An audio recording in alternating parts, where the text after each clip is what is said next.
Hello and welcome to Arbaal the Undefeated. In today's campaign challenge, we're going to be playing Arbaal the Undefeated and staying true to his name. If we have a single loss, including Garrisons, the stream ends. Now, what we're going to be playing on is Legendary Very Hard. So we're playing on the hardest difficulty, we're playing in the hardest settings, making it as hard as possible. But we can't lose. Arbaal is the leader of the Challengers of Khorne, and so if he loses a garrison, that to me makes him defeated. And so our goal is to make sure he remains undefeated, including garrisons. Okay, guys? So let's jump into it, and let's have some fun. But yeah, sorry for all the technical difficulties today. We have now fixed them. So let's get into it. So it isn't just his army? No. I'm not allowed to lose any battles. I'm not allowed to lose any single battle. Yeah, we're playing on the super hard mode. That's the goal today, just to have some fun here. We're playing on the hardest difficulties as always. Is that the way to play? Is that the way the campaign is, or just how you're playing? So if you lose on Arbaal himself, you can technically lose the campaign if you click the option. If you lose a battle with Arbaal, there is a pop-up menu that says you can end the battle or end the campaign. But we are going to just say, do you know what, screw it. Let's do what we can. Even though we will colonize settlements, we're still going to try our best to make sure that we can try and survive as long as possible. So we're going to get more blood hosts. We want more Bloodhost army, because we're going to raise this settlement as soon as we get opportunity to do so. What is Arbaal good at? Arbaal is really good at making construction buildings. He's all about non-demonic units. So this guy's Chaos Warrior galore alongside Chosens.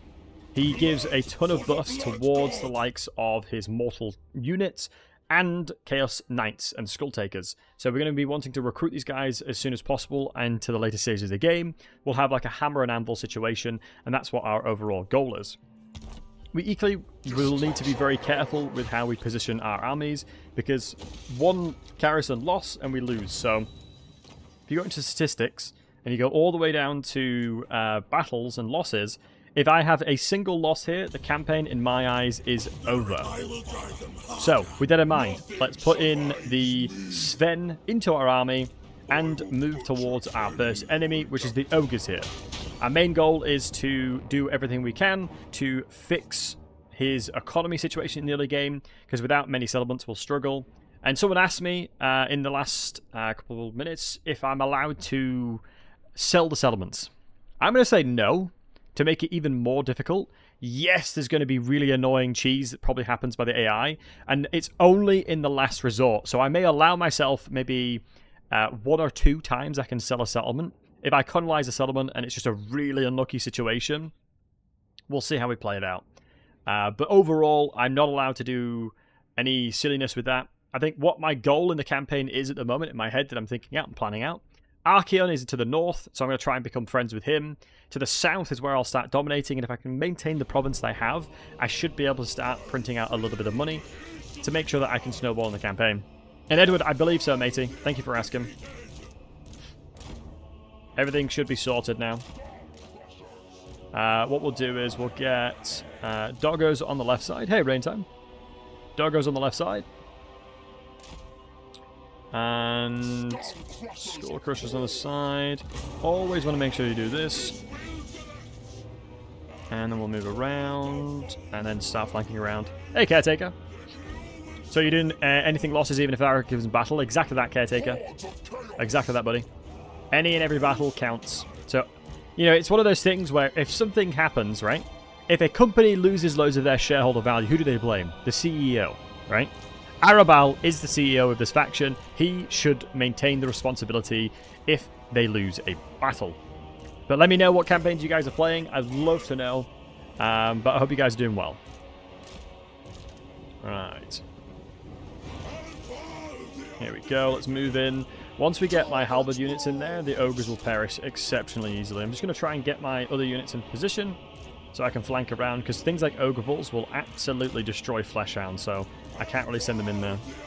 So the noblers are not a unit that I really want to fight with. for any of my high tier stuff. Like, for example, the Skullcrookers, and these guys definitely can start looking towards the Ogre Balls in isolation over here, because that's a really nice fight there, actually. We should be fine over here. When can I save some money on Christmas and final weeks? Final weeks? Oh, if you're in final weeks, good luck in your finals. Much love to you, buddy. All the best. You experienced the new Pit of Shades? What's the new Pit of Shades? Trying Ogres? Yeah, Ogres are good. I'm still patching. I'm hyped to play Arbaal. Yeah, Arbaal's a lot of fun.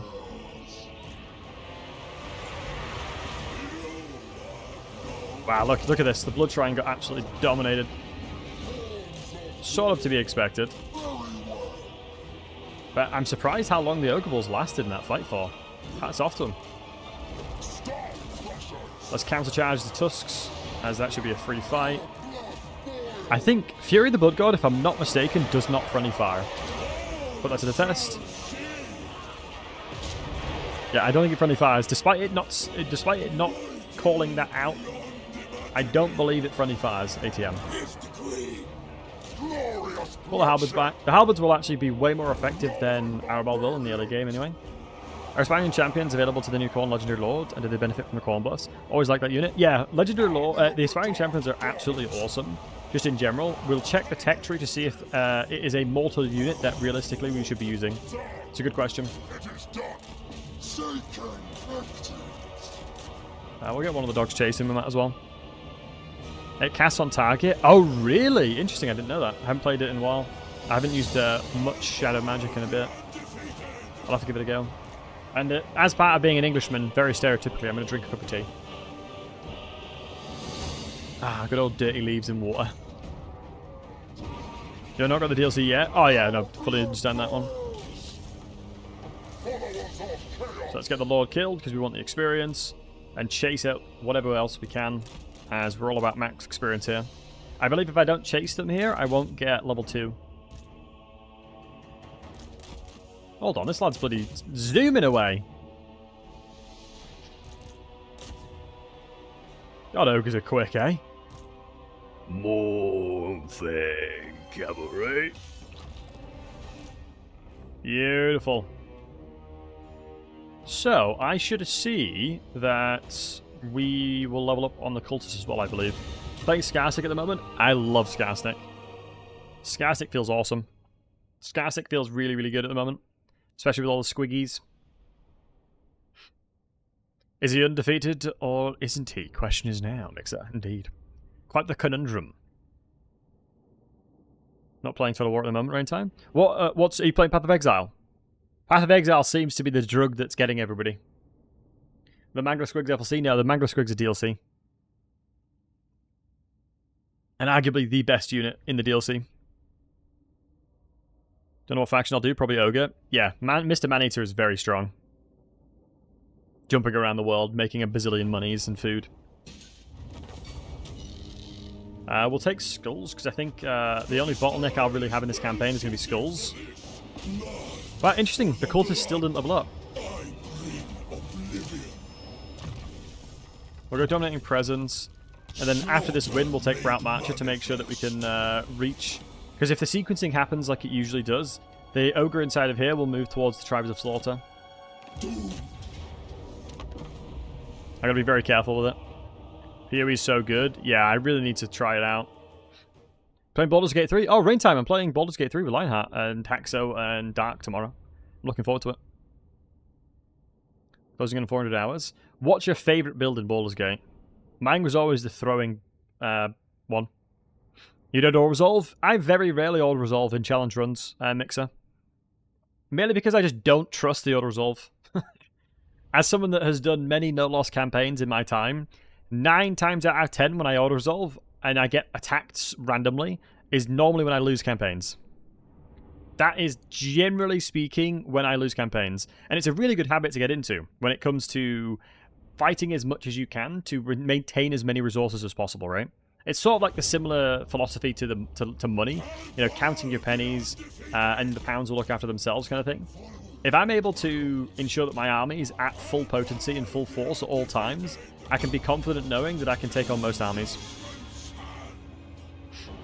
Like, my god, I tell you, I remember Warhammer 3 release auto-resolve for the demon factions. It was crazy. Like, it was straight up torture. I generally remember having a full Nurgle army, and then auto-resolve would be like, oh, you're going against 2 armored units? You lose, buddy. Yeah, you lost. Get over it. And it's like, but I have an entire army of exalted demonettes, and these are plebeian units with a little bit of armor. Nope, not good enough.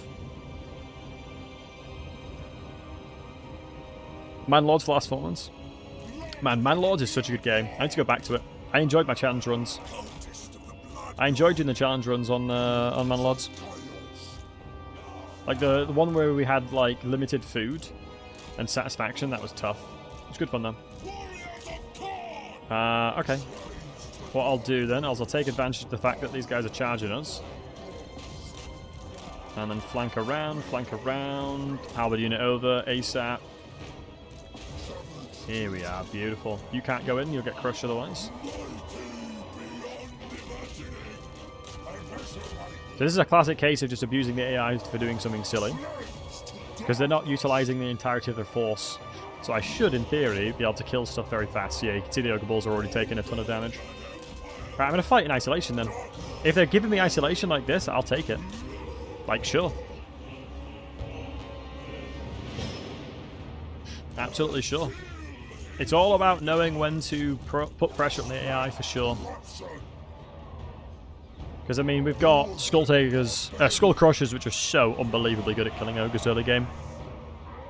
Having more accurate auto-resolve is that you can lose immersion, it just becomes a map painter. Honestly, Edward, that is a very good point. I didn't think about it like that. Thank you for sharing. I think, yeah, I think very quickly if you're a new player and you can auto-resolve every fight, no matter what, yeah, you'd probably get bored pretty quick. Yeah, valid point. Very valid point. Which one is better, Warhammer 2 or 3? 3 by a long way. Because keep in mind, Warhammer 2 has not had any kind of love / patches / updates in a very long time, whereas Warhammer 3 has been consistently updated for years.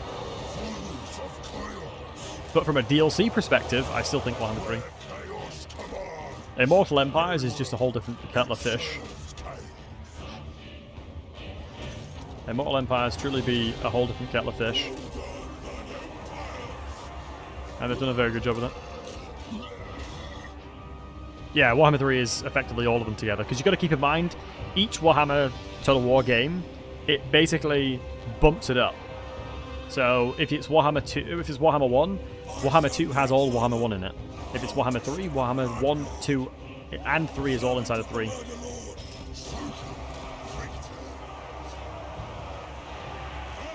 What's the best thing to do when you take a settlement? Occupy it, give you contract faction. Give it to your contract faction.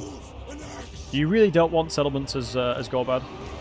The only time you take settlements as Gorbad is if you want to recruit regiments of renown. That, in my eyes, is legitimately the only use case for taking settlements for yourself. Is genuinely just to recruit regiments of renown. Everything outside of that, in my opinion, is not worth it. Quality life updates, and yep, Fohammer grid. There's a Skull Taker Executor passive, execute unit models that are also under 20%, just characters. Executor, well, you gotta keep in mind, normal, if you're talking about legendary heroes, single entities, I believe will be executed. But if you're talking about units, his damage will be so high that it'll just kill anything in one swing anyway. Especially with the new splash attack changes. Yeah, especially with the new splash attack changes. Very nice. Pretty happy with that win. You know, we could have lost a couple hundred troops there if I didn't do that. So it's well worth fighting these. Just to make sure my army's full HP.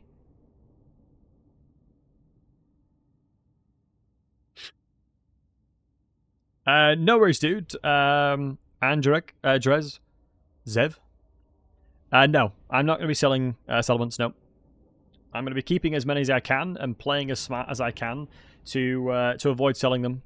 I will allow myself a couple of settlements selling in the entire of the campaign, but overall I'm not going to disband and I'm not going to do that. Flash attacks Giants should be fantastic now. Yes, Giants will be a lot better, Ramil. Also good to see you, man. Basically, G-Money, you are doing more damage per swing now, effectively. Your splash attacks is more effective at killing stuff.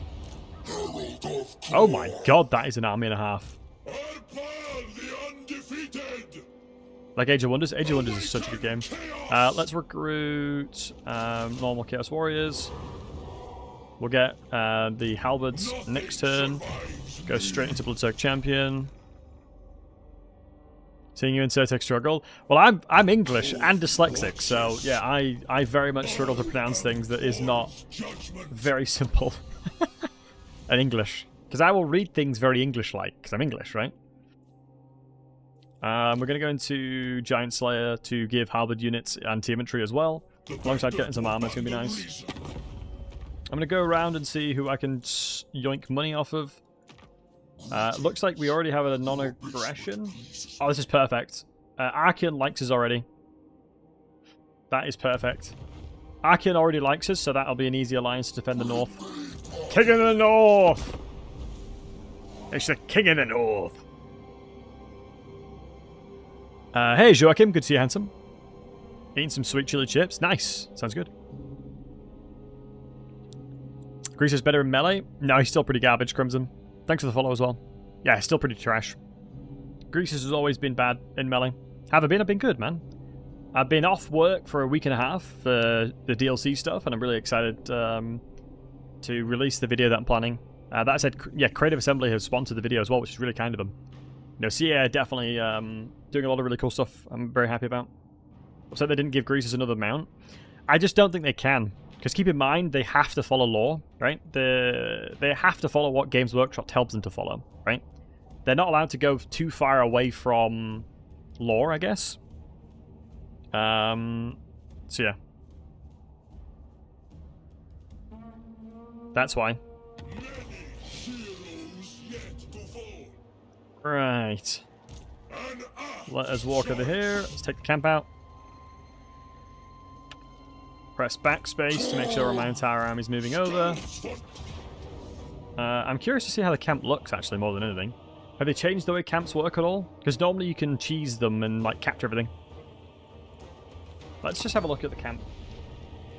Pharaoh Dynasty is pretty fun. Yeah, it definitely is alright. A convenient excuse, yeah. I just need to fix his hitbox, to be honest. Versus the Rounds of Vind and Koresh. David, I would say so. I mean, keep in mind, we've got a long life cycle of the game still ahead of us. So, Ind and Koresh most likely will probably become factions in the game. So I suspect that's when they'll do it. I think I got what's this. Downtirers would have gotten mounts if Ogres released. Yeah, and the thing is, Games Workshop specifically works on a lot of factions. For example, Kislev and Cathay were worked on by Games Workshop to put them in a better state for Warhammer 3. They gave them more units. Because those factions weren't exactly vast.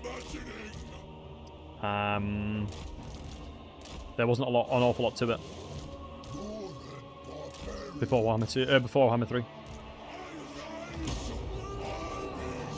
Yeah, we don't really need that garrison. Like they did with Catalina. Aye. Honestly, the voice actor, being Lazazel, is so good as well. She's so talented.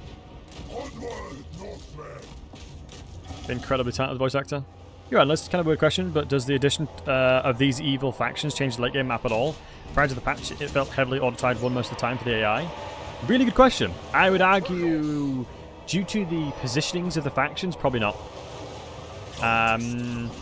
Keep in mind that the game has like a randomized role for who in a campaign will get strong. It's just the way the game has worked. Potentially, you might have had a lot of RNG where the game rolls to make a lot of auto-tied factions stronger. For example, I was fighting against Thorgrim recently, and Thorgrim, I think on Legendary, had maybe 5 armies turn 12, and I'm talking rank 7s as well on most of them. So it was like unbelievably bonkers because the AI randomly gets cheats depending on who it is, because they want, I think the rationale behind it was they wanted a lot more variety in the campaigns. That's the reason why they did it. I'm going to guard mode these so they stop trying to bug through. Because this is just a classic mulch situation where we will just trade up easily. Imagine Burning Head the spell. Well, all my units are really, really armored, so Burning Head will just be a little bit of a tickle for them. My only worry is the Blood Shrine, really. God, Khorne looks so incredibly good. Oh, I mean, for me, yeah, well, for me, it looks nice. Khorne, aesthetically, I honestly think, is one of my favourite looking factions in the game. They look so good, man.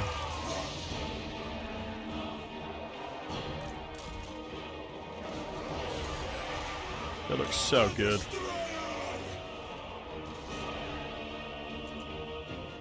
We could bring these guys over and just fly on top and make sure that they're out. Cast that bad boy. Doesn't do friendly fire as far as I'm aware, and it does a lot of damage. It doesn't call out it doesn't do friendly fire, but I'm pretty sure it doesn't.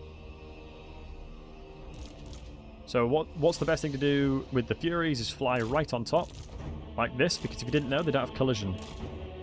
Chaos Furies have no collision. It's one of the best things about them. So now if we go and charge in now, it'll be insanely good damage. So one of the biggest challenges certain units have is that they have a lot of collision. And so they'll keep bumping into other units, like keep bumping in. But if you fly right on top of something, it eliminates that entirety of it. So you can see that the ogre is dying very quickly. Oops, I should have told them all to go onto the middle point. Actually, no. If I'm smart, I'll tell them to go and capture everything else. Because if you capture everything, the battle's just over. Which is a fun fact as well. But I suspect the battle will be over long before that. But you never know. You never know with the AI sometimes. So that shouldn't have some... Oops, it was my favourite design. Well, that's just the way the faction is. Their Slaanesh represents the 9 deadly sins. That is the basis of the faction.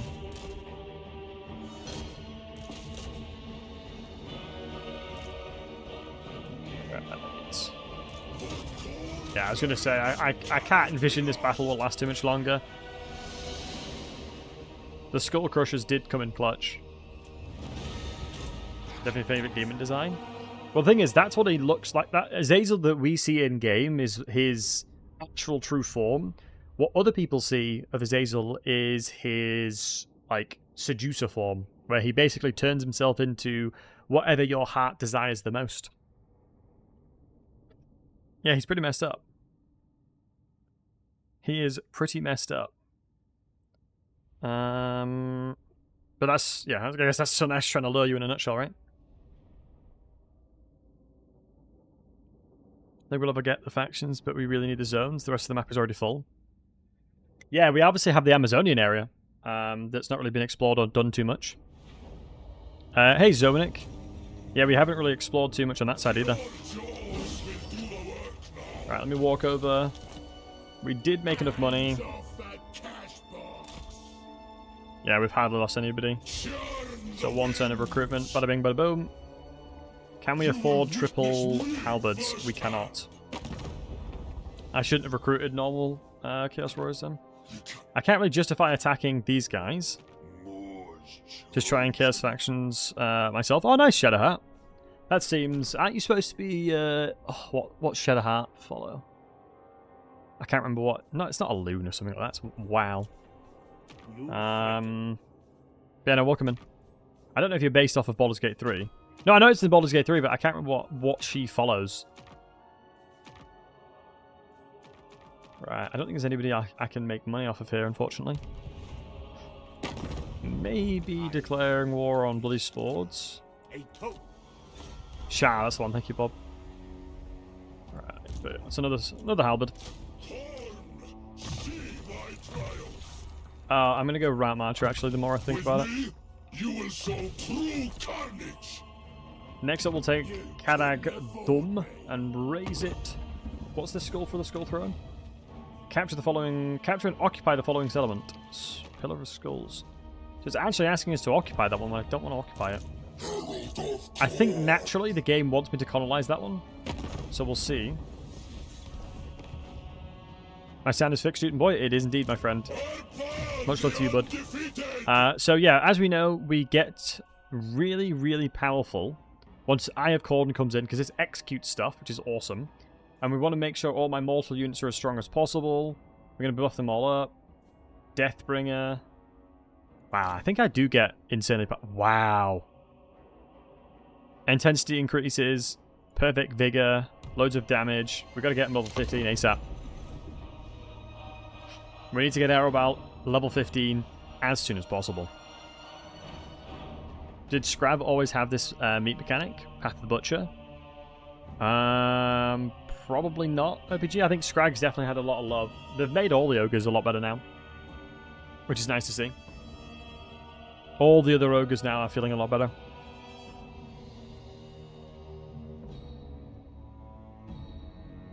Guys, what campaigns are you playing at the moment? Let me know, let me know. Honestly, if you guys all just say Carl Friends, I'd be like, nice. Skull Taker. Nice. Let's see if he runs away, because I know the AI does run away sometimes. No, he doesn't. Let's jump in. WoW Classic Hardcore Campaign. Matto, what class are you playing? I died on my level 15 warrior in RFC because I jumped into the lava, and I was so sad. So I leveled up a mage, and I'm level 18 now. Playing WoW again because you're weak? Me too, bud. Me too. Skull Taker's XP gains are crazy. Yeah, Crimson, that's what I was talking about in my review that I did live, where I demonstrated that Skull Taker can get bonkers levels. He can get level 50 very quickly. Play Franz and with Cobra's Goldbag? Nice, man. That sounds good. Playing Warrior level 30? Nice, Matter. Yeah, the problem I've got with Warrior is, like, it feels so awful playing by yourself. And it's like, everything just takes so long as well. It's my only quarrel with it. But I do enjoy Warrior. I much prefer it. It's more of a challenge. The only problem I have with Mage at the moment is I'm like, this is easy peasy, lemon squeezy. Because nobody really... I don't really struggle to fight against anything. Edward, you remember his... Oh, I'm sorry to hear it, man. I hope the PC gets better soon. Lord, do I know about PC issues. Been having some issues myself.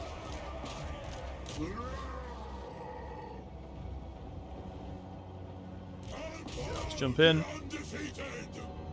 Classic Civ 4 and then you'll see. I'll play Warhammer 3. Makes sense, bud. Yeah, it's important to play what you think is fun.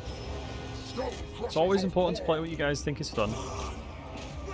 And if you're looking for a 9% discount as well, link in the description, exclamation mark DLC. I would only recommend to buy it if you, A, obviously want it, and B, you can't get a better price elsewhere. It's the reason why I've got one up there. As I want to make sure you guys get the best deals for you. That's the reason why I ask for it. I did ask for them to completely remove the cut that I make from it, but they can't do that yet, which is a shame. I was like, I want to make sure I can give my community the best deal possible, but I had to give them more time. But it was fun. Time from the France campaign. Based. Right, let's get the halberds up front as well. Always love me. Duty obeyed. Spread corruption. Me Jaja Binks. Alright. What DLC Legendary Lords is the most fun? 100%. It has to be Gorbad. I just really like Gorbad's mechanics. And Uruzu, welcome buddy, welcome in. Uruzu. Uruzu reminds me of like Lord of the Rings, like an orc talking. Uruzu. Uruzu. Like a chant or something.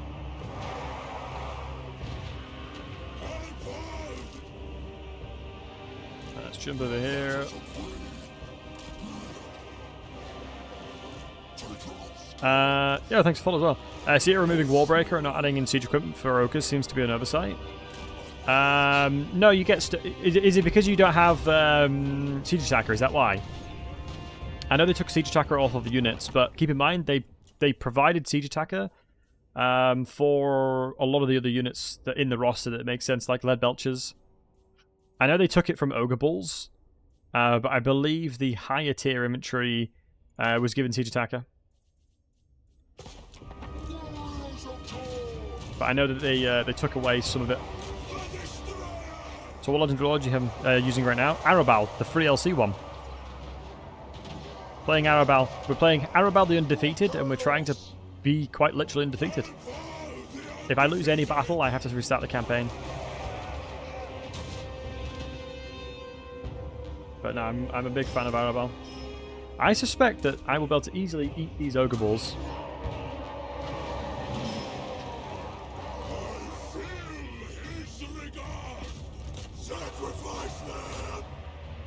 Go.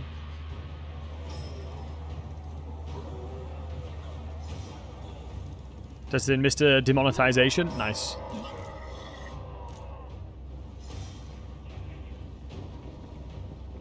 Can I have the mod that makes you uninstall the game and run the DLC when you lose Arbaal? Imagine.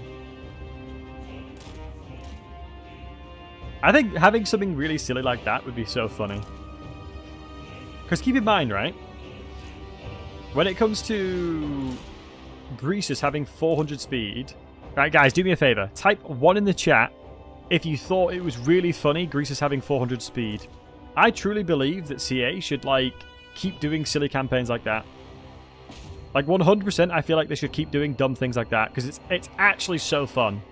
I pitched the idea to CA. I was like, honestly, dudes, I think it'd be really funny if you just keep putting random things in like that, and have, like, a featured campaign where, I don't know, Snitch has his insane God mode form from Warhammer 2 for a little bit, you know? I think just little cool stuff like that would be nice to see every now and again. Like a storied themed campaign. And then it rotates. I think overall it'll probably be a lot of effort from their side. Potentially that's one of the key justifications why they wouldn't do it. But equally, I feel like... do you know what? I feel like it'd be cool, you know? But I don't know if they would be able to have the resources for that. Because it's a business, right? They're running a business, so they obviously need to make sure that they're making money. So I get it. But when Greasus had 400 speed, I hadn't played Warhammer 3 in ages, and I came back just to play a Warhammer 3 campaign because of that. Uh-oh. The Furies need to kill stuff before the Ogre Balls come and beat them up. There we go. No one in Twitch is currently playing the new Greenskins DLC. I have many VODs on my YouTube channel of me playing Gorbad. Well, I live stream on YouTube at the same time. And I have played so much Gorbad. He's my favorite legendary lord by a long way. But I haven't played Arbaal properly. Haven't played him properly before. No, Paradigm. I don't believe so. I don't believe there's any Realms of Chaos for them.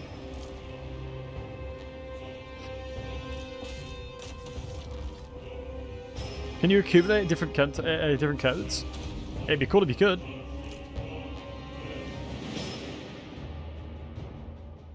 Gorbad is the ogre one? No, Gorbad's the greenskin. Golfag is the man-eater, is the ogre. Nice. So since we don't have any collision on the Chaos Furies, we can just... Ooh, you little rascal. Using the Stone Shaker against me, how dare you? That might have gotten the Chaos Furies killed. If I retreat them now, they'll just die. They'll just crumble, so there's no point retreating them. There's not many units left, so I'm pretty fine.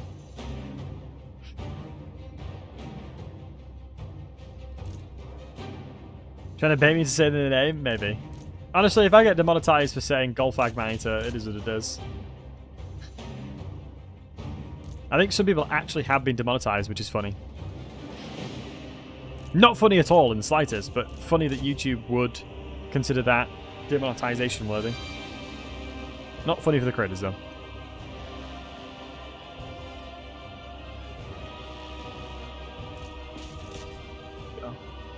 Was the Goblin Army as crazy as you suspect it would be? Couldn't watch the whole stream. On Skarsnik for Gorbad, it was decent. It wasn't anything to write home about, honestly. It wasn't anything to write home about, if I'm honest with you, lad.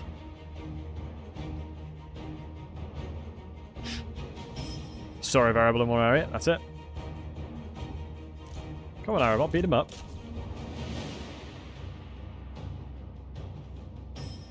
That's right, keep beating him up. Looks like the cultist is taking things into his own hands here.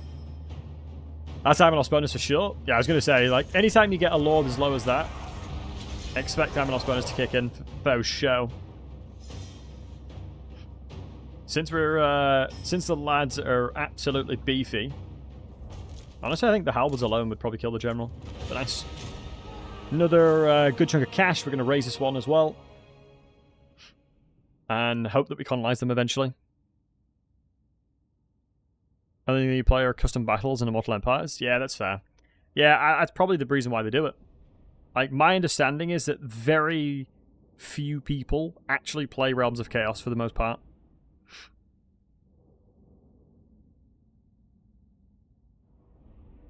Yeah, very few people play Realms of Chaos, generally speaking. How's this campaign going? Yeah, so far so good, my man. I actually really like Arbaal. I think he's maybe one of the best free LCs they've made. I honestly believe Arbaal is probably one of the best free LCs they've made. We could sack it for 13%. That is a lot of health, but we need to keep moving on. I should have backspace sooner. That's okay, though. Over. I must perform obeisances. There we go. Now we've got Route Marcher, so it should be better. I would laugh if the ogres move over here and attack the settlement. Then again, the garrisons you can get as Khorne is pretty good. Let me just check his strength rank. Okay, he has no army, so we're fine. We're chilling. Possible Decisive defeat battles. Should I just give up whenever I see it on screen? My recommendation would be to fight as many battles as you can. Because only by fighting them can you learn how to win them. For example, decisive defeats, generally speaking for me, are winnable. It just depends on how you play them. I would say it depends on how you play them and how confident you are as a player. But there's a reason why you'll often find me fight every battle I can. Because I want to try and learn and put myself in situations where it's difficult. Master Butcher. I'll take the peace treaty there as well. That's a 3,000.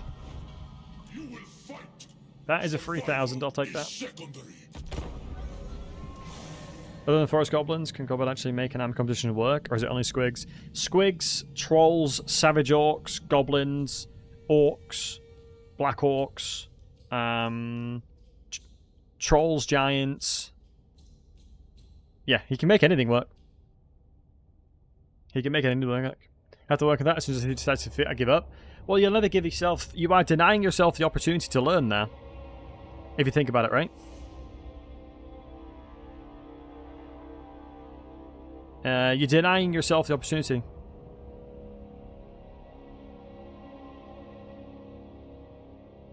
You're denying yourself the opportunity to learn. If you see a violent defeat, if you see a decisive defeat, just don't fight it. You know.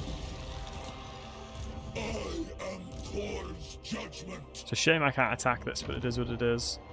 We'll go and raise this one as well. I can recruit one more unit to we will. Unless I take this settlement and then recruit locally, because then I can probably recruit 2 if I do. So that's one maybe food for thought. I don't think Daniel will ever go at war. It's interesting the factions I've met. Like, I don't know, I'm assuming I've met these factions because... You may approach Nurgle's favored one. Yeah, I'm assuming I've met these ones because of the challenges of Khorne. Yeah, it is challenges of Khorne. Ultimate Bloodbath. I can't win this just yet. I need a better army. I would need... I mean, he would be quite easy to beat. Because obviously this is Troll. But these guys, I'd struggle against these guys. I have no way of killing cannons just yet either. Khorne's greatest champion. But I'm more than up for that battle. I don't know if it's worthwhile just doing these straight away, just to start stacking the experience up. Wait, did I make money from Be'lakor? I mean, I feel like I can crush Be'lakor because he's a bit of a nerd. But I don't quite know having him as an enemy is what I want to do this point in the game. Let's go summon from below. I mean, that, in fairness, that summon from below alone would be enough for me to take on some pretty difficult armies. All shall fall before I am done. I mean, we have 16 units.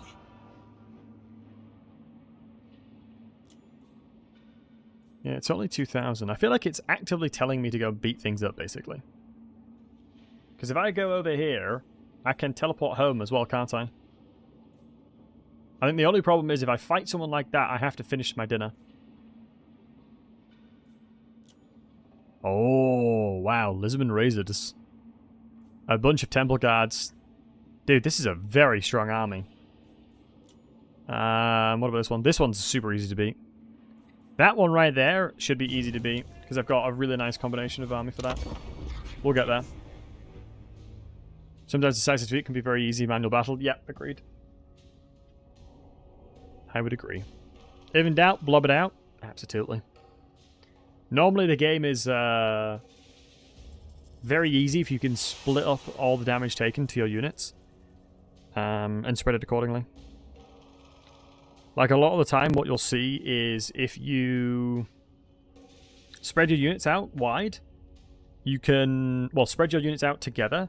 Since every entity that's in the front row is in a different squad, it'll split the damage evenly.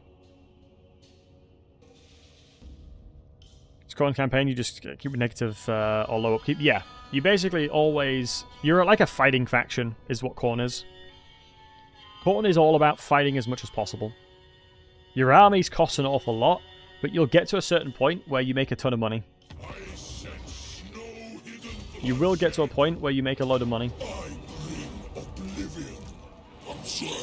Alright, I think I'm going to be okay to order this one.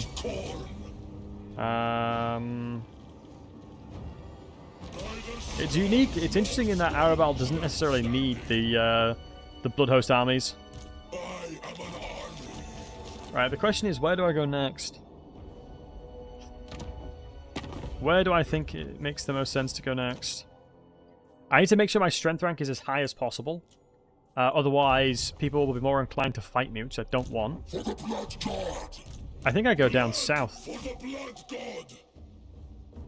Churn the wind. Yeah, our replenishment's insane as well. I am inclined.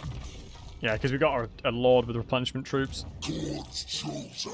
I'm inclined to get rid of this guy. I don't need the bonus. I don't need the upkeep or the global recruitment reduction. It's one of the reasons why this guy specifically, or the Bloodhosts, are really important in other, like, Skull Takers campaigns. It's really important to keep them, because it allows you to recruit in one turn instead of two.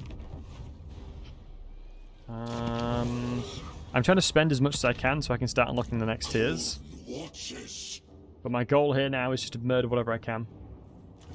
Whatever I can get my hands on, I'm going to kill. It is asking me to take this settlement, but I'm just like, I don't want to. I don't see any point in to. If they colonize, they colonize. I don't perceive there's any problems to the north, so I'm gonna, like I said, what I'm gonna try and do is utilize that location, start jumping around when my army's full, and do what I need to do to become an alliance with Archaon. There's going to be a bit of a power dynamic between Archaon and Tamarkan in the area, so I'll have to wait and see how that goes. I'll have to wait and see how they go, because I'll be worried that we're going to struggle quite significantly defending that. We'll have to wait and see. Has recruited defeated Legendary Lords mod? Yeah, that mod is very, very good. Because it's always such a shame when you lose, like, a Legendary Lord. Like, for me, sometimes I like playing the game like Pokemon. I want to catch them all, you know? I want to get as many Legendary Lords as I can. Skulls for the skull throne. Who are you fighting for? I've been looking for... Nobody. Wait, hold on. What was that action? In fire it begins. Tribe Slaughter. Drawn to the scent of blood and smoke, your minions have infested the ruins. Okay, so we have taken a settlement here. Do I want to actually utilize this settlement then? I guess we're going to have to. I did say that I won't get rid of the settlements. Carnage without end. But it will make it a lot harder. So what I'm going to do, since these guys don't like me, I'm going to have to kill them. Never vanquished. That is effectively how it goes. I wonder if I can become besties with you as well. Wow, my strength rank went from 5 to 116 now. That's crazy. That is absolutely bonkers, the difference. Right, let's have a look at these fights. Do I think I can kill Tamakan? I mean, his army doesn't look that good. He doesn't have a mage, does he? Yeah, that was going to be annoying. The perfect challenge. Screw it. Let's travel over to Bellicor then. Why not? Hello.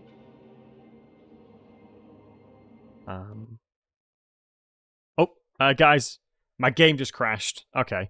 I'm going to BRB while the game loads up, and I'm just going to quickly go grab myself a snack. One sec, guys.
Right, sorry about that. I am back. My puppy came back from her...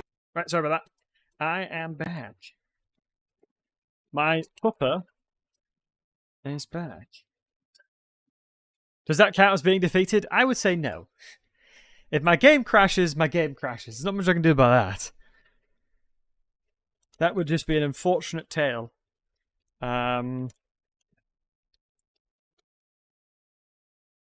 So yeah, I clicked teleport and it crashed, right?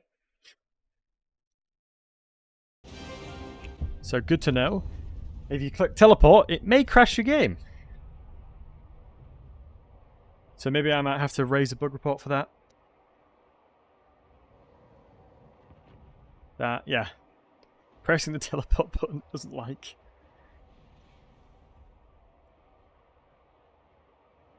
So you fight the Skaven AI and there's like 10 throts running around?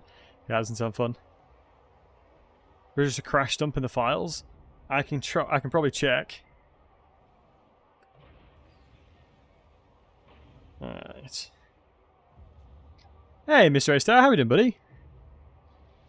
Good afternoon, my good man. Good to see you as always. How am I doing? I'm doing well, Mr. A-Star. How are you, bud? You sick as a dog? I'm sorry to hear that, Brian. I hope you feel better soon. Did I teleport yet? I haven't. Send turn first, then. I'll jump when I have movement as well. Maybe it was a blessing in disguise. Maybe it was a blessing in disguise. Let's see if it gives me tribe slaughter again, actually. Because definitely it will produce different results. It will produce different results.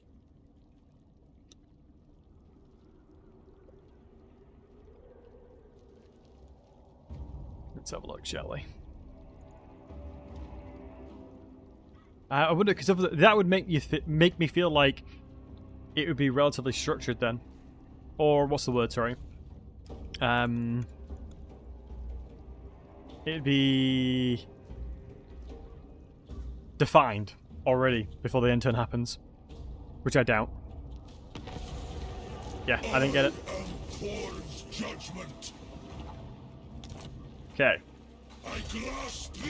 Looking at travel over here. Let's go beat up Bellicor, shall we? I think it's crashing again. Yep, it's crashed again. Okay, so I won't teleport to Bellicor then. Hey, Double, can you see me? I hope you're doing well as well. Okay, so the game officially does not want me to does not want me to teleport to Bellicor. Annoyingly, he's the easiest one out of the lot to fight. But if the game doesn't want it, the game doesn't want it. Bellicor's so strong, he left its code to stop me. True. Hey, Kelly, good to see you, bud. I can't fathom his power. He's too strong for me. I have taken off my console command mod. It might have been that. Oftentimes I use console command mod to make my life easier inside the streams.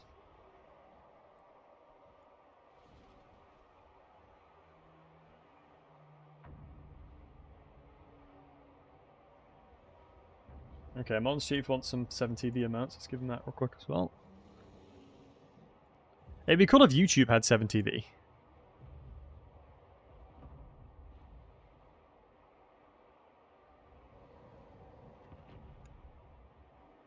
Alright, here we go. I can check if there's any, like I said, crash rooms or anything. With a $200 old world model, yeah, minis are so crazy, I swear.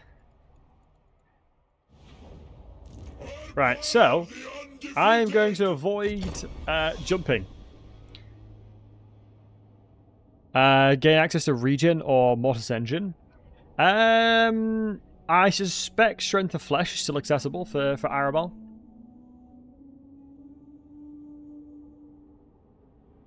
You know how it works? Ah, okay.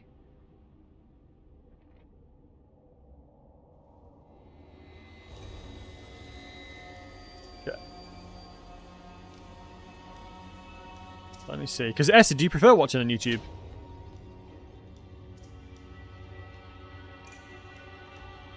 Oh, excuse me.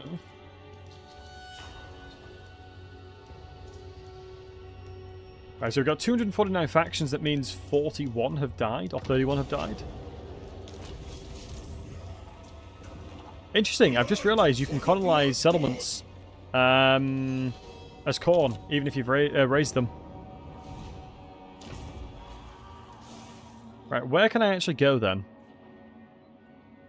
Because yeah, it's annoying because it's 4,000. I don't want my game to crash again. Oh, this army's trash. I can fight you then. Okay, there you go. Challenge. Let us see. A strong challenge. Let us see. Let us see, indeed. That's basically perfect vigor, by the way. We've got someone from below. He has no magic.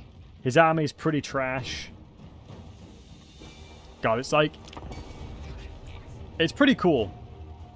I kind of feel like Arbaal is sort of like the representation of Khorne, where he's like in school and he says, my dad could beat your dad up. And then Arbaal's that dad that can beat your dad up, you know? And you just go around the map killing everybody.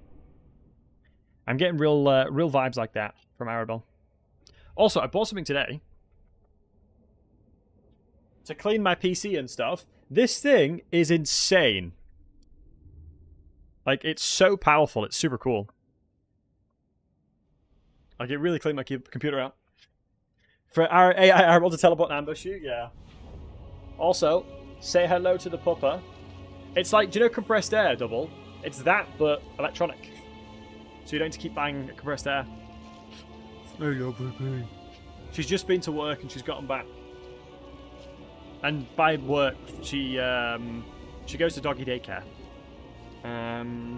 Because she loves running around and hanging out with all her friends.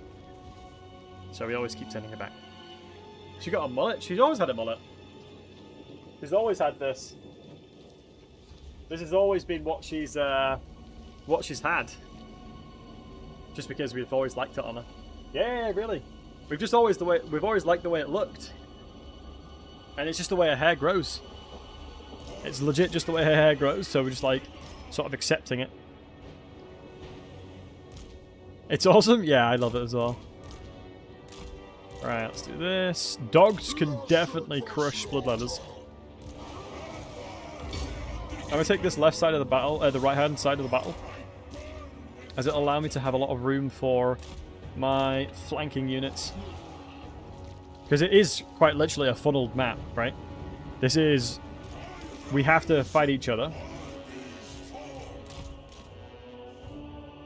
I wonder if you could... Is there the hero variant of the spellcaster? There's not, right? You have to have the Bloodspeaker as the Lord, don't you? Good to know. What do you guys think of Khorne not having magic? Like, I definitely think Valkyr is a really cool one. Stupid. Well, lore-wise, it makes sense. It's one of the reasons why Valkyr is good fun. Specifically because of the fact that she has access to magic as well. Khorne is an entity made of magic, but Khorne hates magic, though. That's like the weird thing about it, right? Your envy. Judgment Lord is magic, but all in name. Yeah. What does make sense lore-wise? Not you wouldn't have magic. Khorne should not have magic lore-wise. Water should also despise mages. Yeah, true. It doesn't make sense. Uses magic, but not spellcasting. Yeah. So many demons is magic. Agreed. This is a really weird fight because I can't really bait them to fight me. It's sort of like a let's look at each other and get lost in each other's eyes kind of situation at the moment. Having the Chaos Warriors is really nice though.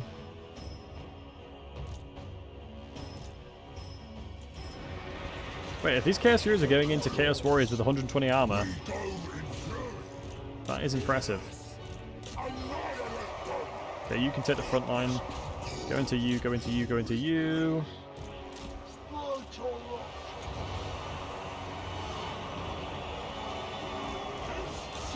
He doesn't have magic, right, guys? Be honest with me. I don't believe Daniel has any magic.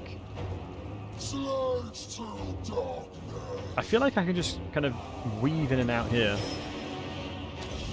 How to trigger the start for Snagler? You need to have you need to build the tier 2 building for the Forest Goblins. That's how you trigger it, Hippo. Oh, Hippie. That's how you trigger it. Build the tier 2 building for the Forest Goblins, then build 6 spooters. Thank you kindly. My pleasure. Yeah, if anyone has any questions, I have played far too much of the DLC. So don't hesitate to ask. Chaos Warriors of Khorne.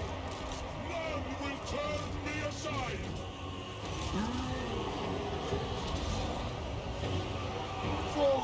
Yeah, these guys will easily trade up against this. Because doesn't have any magic indeed. Yeah, he only gets magic when he starts devoting towards either Nurgle or any of the gods. Recommended Man-Eaters or Iron Guts. Depends on what you're trying to kill. Iron Guts specialise in anti-infantry, so they're obviously going to be better in that scenario, but if you need an over-rounder, Man-Eaters would be better. If it's for a Goldfags campaign specifically, then I would say Man-Eaters because he buffs them. He doesn't buff Iron Guts very well. Also, very well played by the AI here to kill the corn dogs. Do you feel having to cover the game as part of your channel and spam it right in the release burns you out of the enjoyment factor? No, not really. I think I just enjoy this game. You know, I think I'm very lucky in that I get early access to play the game, and I just really, really do enjoy it. And so I take it in strides, like I take it at my own pace. If I didn't enjoy it, I wouldn't really be playing it, right? But yeah, I love it. Because otherwise we'd have like crazy early access, and I don't know how that would work. Because as well, from a content creation perspective, I just like playing. I just enjoy playing the game and sharing the moments with homies in the chat, you know. So for me, I less care about the game rather than the interactions, which I don't know if that sounds weird or not. But like, I will always prioritize my chat over anything I'm playing. But that's just, yeah, how I've always worked. When you teleport for the battle, do you whip out the all faction to jump or to the next challenge? When you teleport for a battle, do you pretend to whip out? Jump to the next challenge? I think you jump to the next challenge. It looks like you jump to the next challenge. Oh my god. Skullcrusher's gonna have to be careful. I mean, unless I just do this to them. Where they count as entities and they're unbreakable, I think they would just completely smoke them. I'm a little bit afraid for Arbaal because I feel like he'd get crushed. Yeah, this is not good at all. Losing my Skullcrushers is GG to this campaign. Not GG, but it'd make it so much harder. I might run off the map with them now. Like, they're super giga supercharged right now, but I just need to run them off the map before they die. Wait, they're a mortal unit, aren't they? They're mortal, so they'll rout away, so we're fine. For some reason in my head I'm like, dude, they're gonna crumble and die. I got really worried.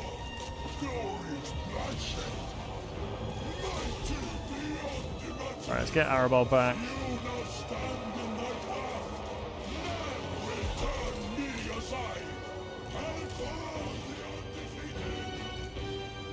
Okay, they've come back, which is good. Thank God for them being mortal, man. Yeah, this blob should be completely fine. Where are the flanking maneuvers? We are corn. None of that thinking malarkey.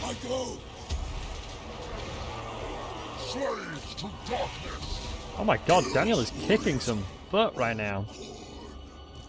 What's your favorite all-time unit? That's such a good question.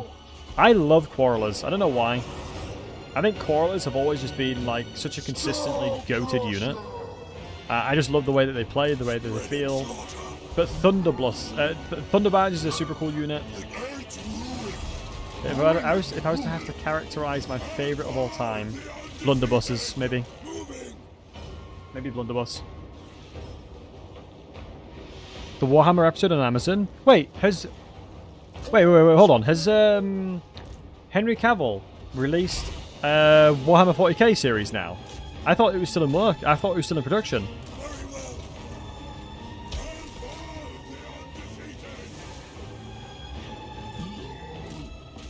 No? Secret level episode. Right. Yeah, probably blunderbuss. Matto, what about you, guy? What about you? Mate, I was about to change my pants if that was the case. Not gonna lie. Because I've been wanting it. Like, Ring of Power is trash, man. The second season for Ring of Power is one of the worst TV shows I've ever watched. My God. I just want to watch some cool fantasy thing. You know, I want to see a fun, interesting fantasy. You know.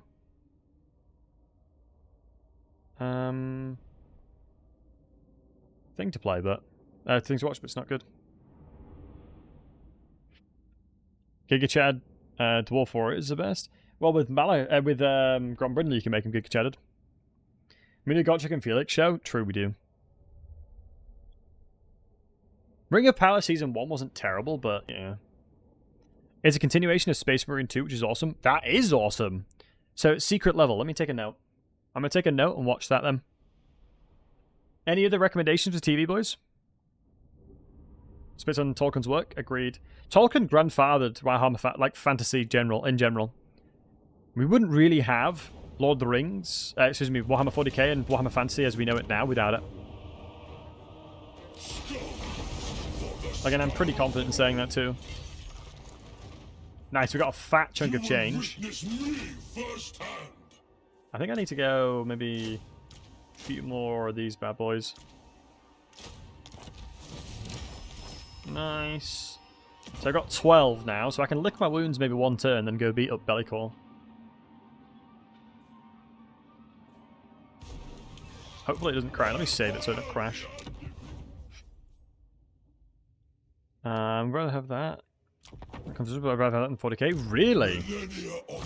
I think the only reason why I think 40k would be good is I think so many people would be able to. It would get so many more visibility and so much more eyes, and I think it would be a really good move for creative assembly in general. The more people, like, I goddamn love Total War. I have such a love for Total War.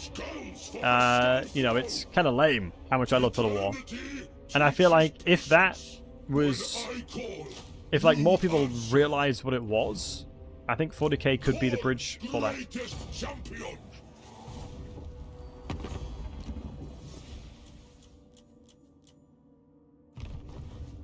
So kind of neat. Warhammer 40k, I feel like, is bigger than... Surely Warhammer 40k is bigger than Lord of the Rings.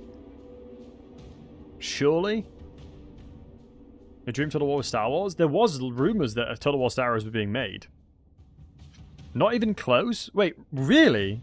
Lord of the Rings is bigger than 40k? Maybe I've just been in such a massive echo chamber of Warhammer stuff for so long. Huh. It's like, I swear Warhammer 40k is like insanely popular. Compared to Lord of the Rings. Lord of the Rings 100%. Wow, that honestly surprises me. That surprises me. I know Lord of the Rings is older. I know that. Well, it's not really. Wait, no, sorry, it is. Lord of the Rings is older, and obviously, like, Tolkien fathered it all. Ooh, skulls. I can go yoink those skulls. Let me raise and then backspace on the pathing. Right, I need to be a little bit careful here. I'm told you want to talk. Because if I get declared war on, I am in big doo-doo. Right, let me go on to attitude, because it should mean that you like me the most. It's be easy to get to you. I could pay him for military access. Maybe I can speak to him. Yes. Bow before he who wields the Slayer of Kings. What's the odds of him declaring war on me, guys? Surely very low, right? Right, guys? Uncalled for urgency irks me. Oh, it's Epidemus. What's up, dude? You are not on my timetable. Use timetable? We'll make time, pal. Hey, how about that? Get on the timetable. Change the spreadsheet. You will fight. Survival is secondary. Need more shielded units. You will witness me firsthand. Armor, always. I think 40k is more popular. Like Lord of the Rings. Let's say the other way around. Interesting, yeah, I guess. Central revenue fan base, well, separate IP, massive film books. But don't you think that all the garbage that have been pushed out recently for Lord of the Ringsy things, like Ring of Power, surely that's like pushing it down a bit. Then again, there's a lot of garbage for Warhammer as well. So are we saying that we genuinely think that Lord of the Rings is far bigger? Yeah, no, I've never really thought about that. Maybe I'm just dumb. Maybe I'm just very dumb. Let's see how much skulls we'll get from here. Let me check to see if there's any risk of this these guys dying. I don't think so. We'll see if we colonize any of these settlements. If the Norskins come and take it, I will come and raise them and burn them to a crisp. People just ignore the garbage, yeah. Foundation books of quality? Oh, 100%. Lord of the Rings is so unbelievably well written. Like, yeah, Lord of the Rings is so goddamn good. The real fans don't like Ring of Power. Real fans don't recognize it as canon. That's valid. That's valid. I suppose I've just heard such a negative rhetoric around Lord of the Rings for like since like Ring of Powery things. That I just kind of like, I guess in my head, thought that 40k was more popular. I don't know why.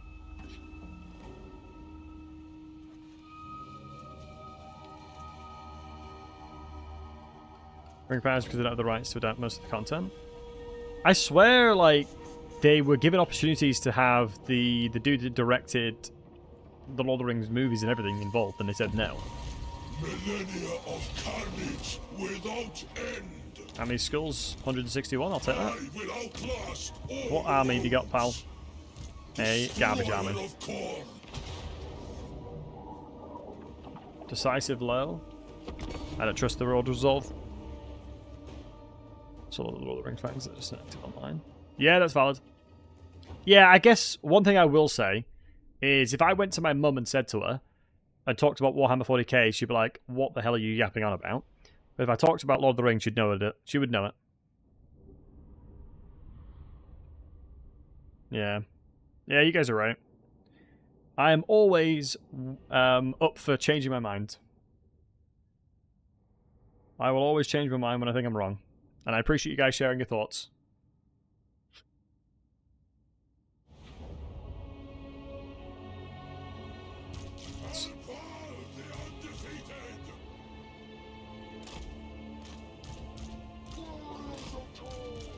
Yeah, losing the dogs suck a little bit, but I really don't want to fight them on elevation here. So I might walk to the right and then walk around to them.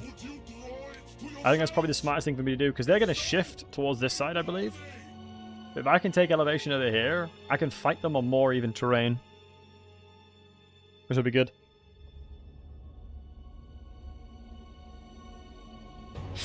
Mando was good. The Mandalore was awesome. Edward, you got to admit. I think they did a good job with Mandalore.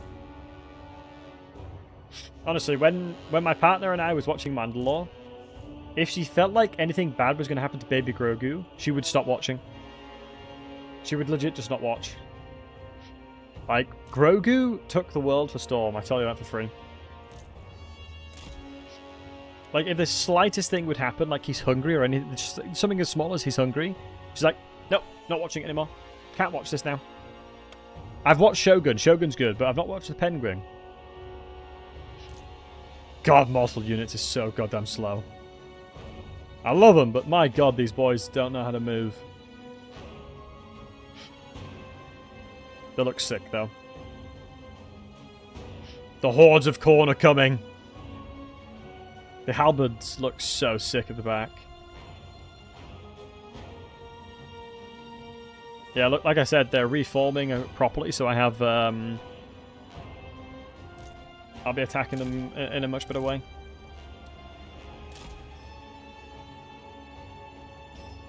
Maybe they'll move faster, Sib? Yeah, hopefully so.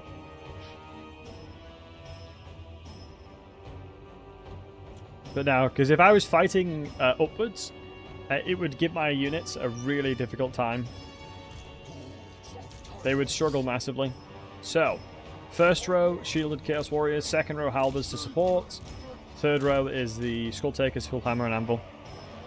But Shogun is amazing. I really enjoyed Shogun.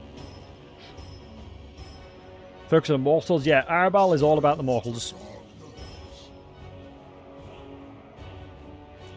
My dude is all about the mortals. So let's have a look. We got Sourguts, Marauders, Plague Bearers, Marauders. Yeah, very weak army. David was my favorite faction to play after the release. Hard question, my man. My favorite legendary lord from the DLC is Gorbad, though. I really like what they've done with him. Yeah, I really like what they did with Gorbad.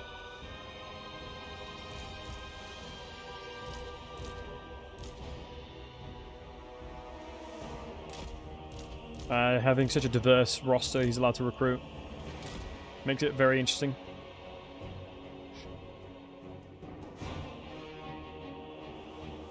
God, the music always slaps, doesn't it? For this lot is Skarsnik. Skarsnik is very good right now. I think my live stream of Skarsnik is my most popular stream I've done. I guess it makes sense. My dude is the sneaky stabber. Let's get group 3. And let's start moving up. I'm going to lock the formation so they can sponge all the damage. Group 4 can do the same. And let's transition group 5 moving up. If you're wondering what locking the formation does, is they'll maintain the formation.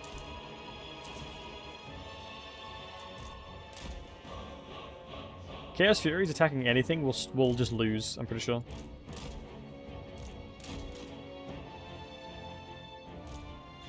What is this? Miasma of Pestilence? That's absolutely fine.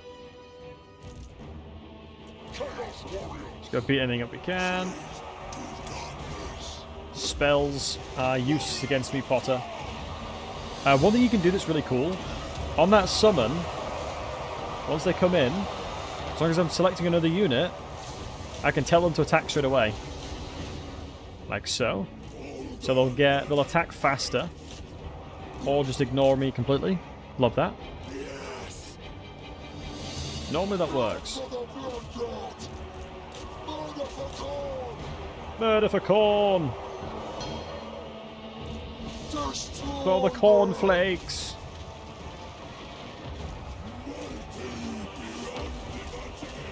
In fairness, Nurgle magic is a bit of a scary thing for my army. Yeah, the FPS definitely is not happy. Did I increase my settings or something? Low, ultra, off. No. I suppose it's because I'm fast forwarding.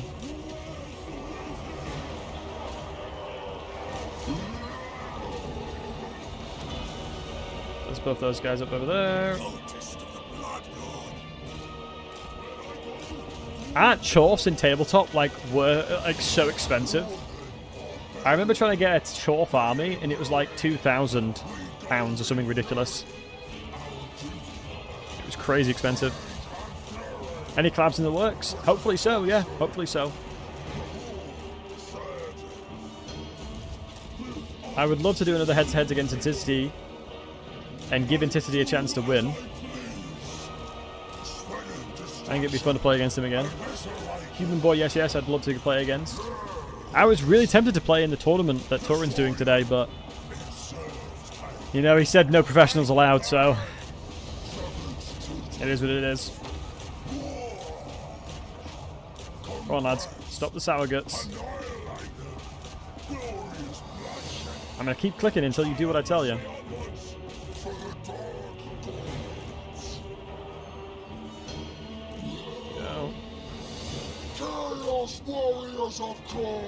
Wow, I'm surprised that the Chaos Warriors over here are losing, probably because the Plague Bearer is at magic, that's why. It's the Lord crushing me with magic. Let's get over there as soon as possible. God, his poison's making it even worse.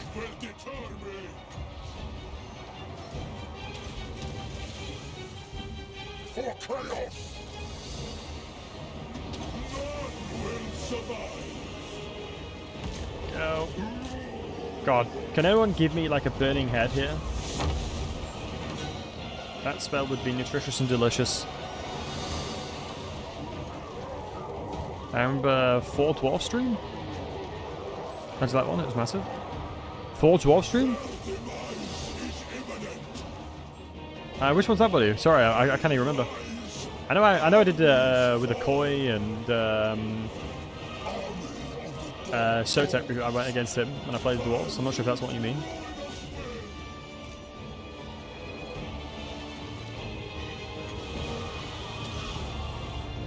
These guys definitely need love. And he'll probably actually give me a burning head. Yeah, he'll probably just kill me. It's one of those classic cases of be careful what you wish for. Well, I mean, Korn's entire thing is he wants to drown the world in carnage, right? That's exactly what I meant. Yeah, no, I enjoyed that campaign. If we did that exact campaign again, I would 100% struggle. The fact that you could get tier 0 Dwarf Warriors, it was insane. When you play Hardcore 1, do you have all the death announcements enabled? I do, yes. I do as well, yeah. I only have the guild ones announced, but I have like a little box that tells me who's dead. And it like refreshes all the time, it's mental.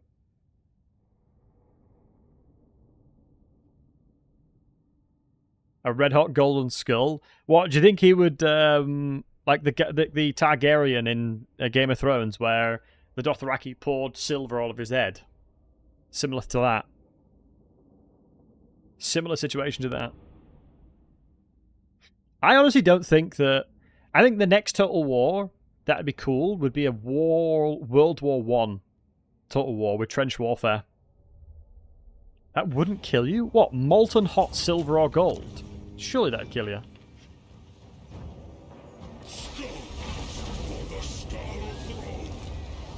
Right, is that Daniel dead? It is. I hope that he enjoyed that. Mate, I've met so many factions. This is not good. Oh, he didn't even care. Greetings. Your abasement pleases me. Chuck him a little cheeky gif, you know? Just like a, how you doing, honey? How you doing? How you doing?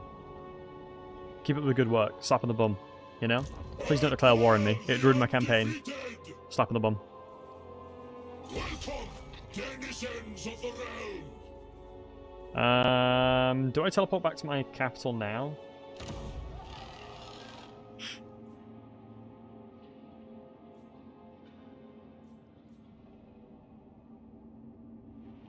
I think Scabbard would kick my butt. When fighting a battle, your ammo start with vigor tired. That sounds awful. Yeah, we'll see the significant stat increase. It's already bad enough with legendary very hard, thank you. Faction leader, 25, wait, that's 30-something% out of movement range. The only problem with stuff like that is you are capped at 50% increase. Champion.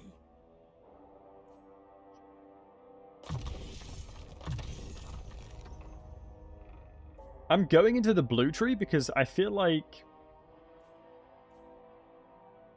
getting upkeep reduction is going to help a lot. And I feel like Arbaal himself is just going to he's going to be an absolute beast no matter what anyway. Skulls for the skull throne. The question is, we just need to fight more often. We need to set up an army for this, but we need cavalry for that. I think we could smoke Tamarkan. But for us to do that, I would probably need to first heal my army as well. But who's stronger? Yeah, you're stronger. Because then this may make... I am the Tempest. What could you offer me? I could offer you the head of Tamarkan. Be like that. Electrable. Yeah, I'll offer you the head of Tamarkan. How about that? Do you intend to make the only greenskin video you need to watch for Corn and Ogres? I feel like I've maybe missed the boat on it. The challenge that I have when it comes to YouTube, generally speaking, is I only tend to make videos when I know that I can add a lot of value. I feel like there's already a lot of good videos that have been made for Corn and Ogres.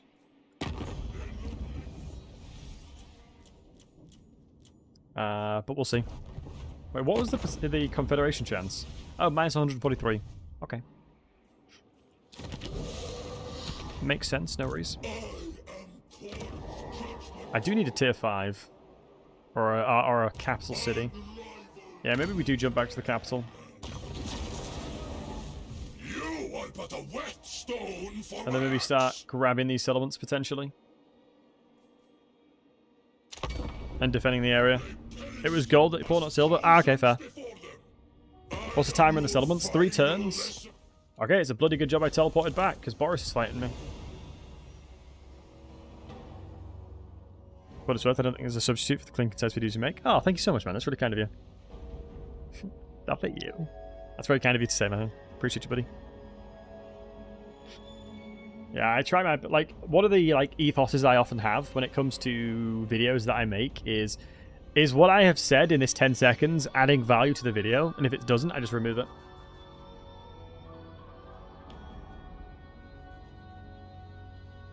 Why don't I create Lord to colonize the settlements? I'm just worried they're going to get attacked and I'll have to restart the campaign.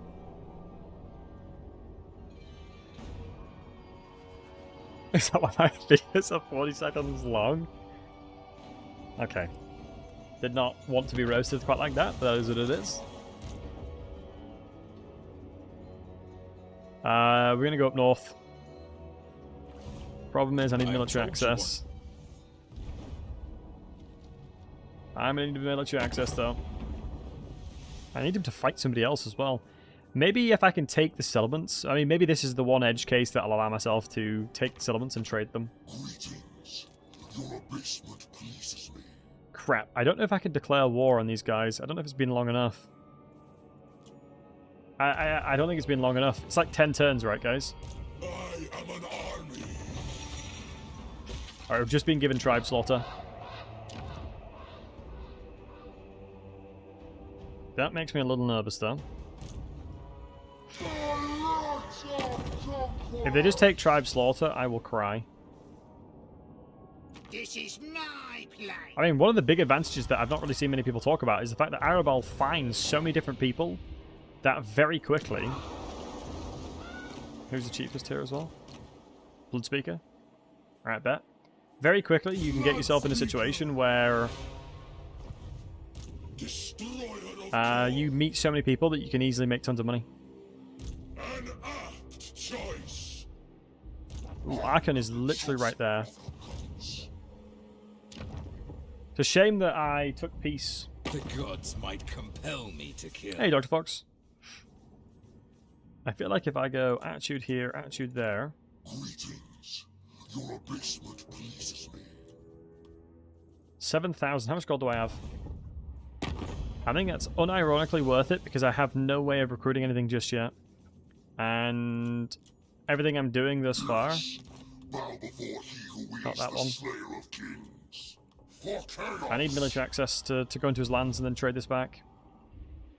Khan Cool. sees all. Oh my god, I trespassed against them. That means Arkin will dislike me for that. Spirit of Morka. Yes. Bow before May I say, yeah. So I should have done that before I did that. Little mistakes like that may start costing me, so I gotta be careful. Blood Speaker. I gotta be very careful.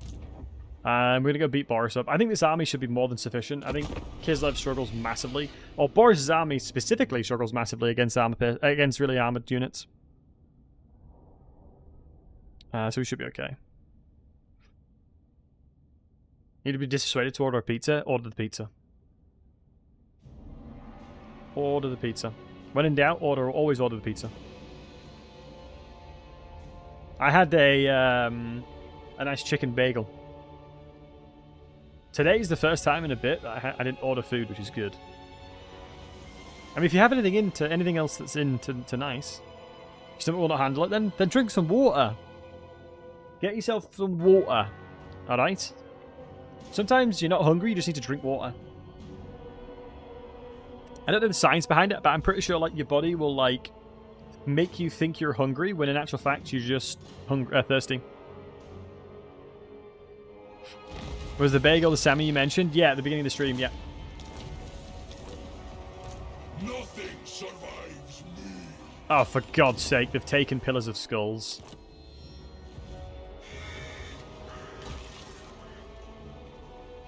The gods might compel me to kill.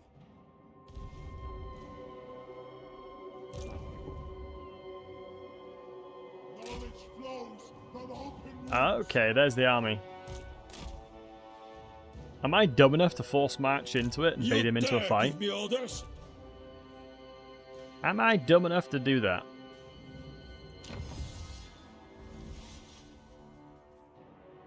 I am pretty dumb. You know what I mean? Wait, can I recruit Marauder Birders? Marauder Berserkers? Ah, it's the RR. I think this goes pretty hard, because I'm going to get tier 3 dual weapons soon. A mandate none may refuse. And the only concern that I have is if they force match past me, they can probably get to my settlement without me being able to stop them. Skulls to I won't go into that one because I want Corn Corruption up. Because Corn Corruption helps an awful lot with effectively everything. the bloodied flesh. I guess I don't need this guy anymore. Drives our march. But this guy makes me nervous. If Arkhan declares war on me, I think I just lose. This realm or any other. Like, genuinely, I just kind of lose.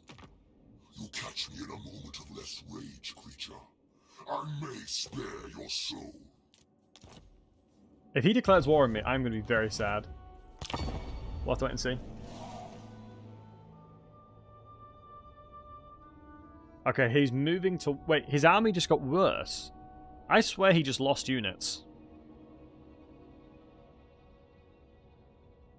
My only concern is if I go towards this settlement over here, which is capital, to remove his bear recruitment and the sled recruitment, he may just move down this way. I'll check if Archeon's at war with him. Because we did see Archeon ran this way, didn't he? So I don't know whereabouts he went. I don't know what he's done and where he went. I'll have to see.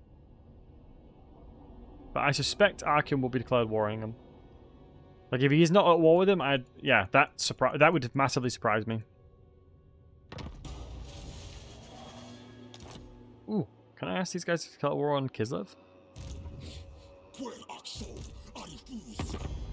Wait, can I not speak to him? Wait, I've not technically found them, apparently.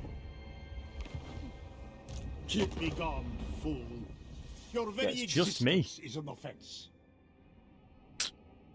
Right, so, if we look at control and growth, he has these settlements all the way here. So I think he's just taken the capital. So I think if I were to be a betting man, his main army is over here. Put his mark on these lands. Uncalled for urgency. I'm going to raid here. Get some growth in there. Get growth in here as well. I've got to be careful, because my raiding income is going to sustain us. I guess I technically could go do a jumpy jump and then jump back. Maybe take on Mr. Bellicor himself. Oh, it literally gives me vision of his army. Oh, wow. He's got a lot of winds of magic alongside his weapon as well. Oh, Bellicor might just solo my army. Actually.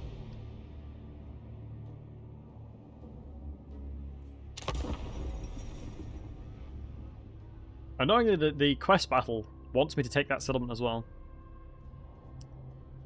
Oh, this is the really, really awkward part, boys. I don't know where he's gone. How good is the Free Lord? Very, very good. I think Arbaal arguably is one of the best Free they've ever made. If it was just me losing on Arbaal's defeat, this would be so much easier, but I can't lose a settlement as well. I'm not trading settlements either, just to see how bad it is. Once I get to a position where I have multiple strong armies, I can't recall if this allows me to get the Legendary Hero or not. I think raiding triggers the Legendary Hero quest.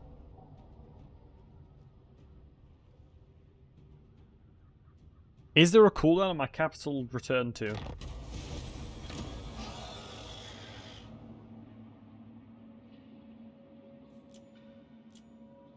Right, I can't travel to it. If he's already travelled this turn, within regions owned by factions he's at war with, that's why I can't.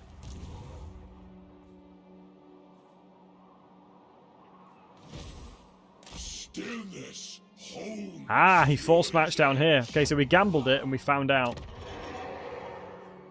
We did a gamba and it paid off. Oh my god, look how expensive it is. Right, we're going to get a good battle in us soon. I'm friendly with Dripping Fangs. Yeah, I have a non-aggression pact. Damn it. This is the reason why I shouldn't have random alliances. So talk. Sometimes the money I'll make is small AF compared to the longevity of what it does to my campaign. Cain abhors diplomacy, unless it leads to war. I'll get a cheeky 400 off you, love. I'm going to try and look around and declare war and stuff. Oh, Malachi is going to absolutely despise us. That is also a little bit of a concern.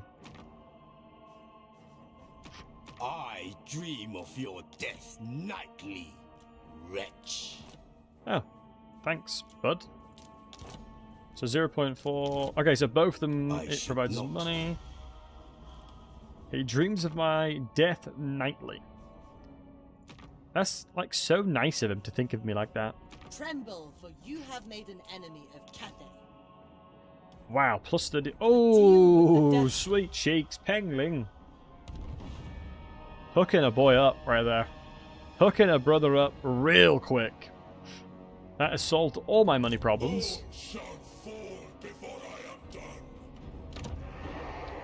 Let's upgrade the main province. My concern is that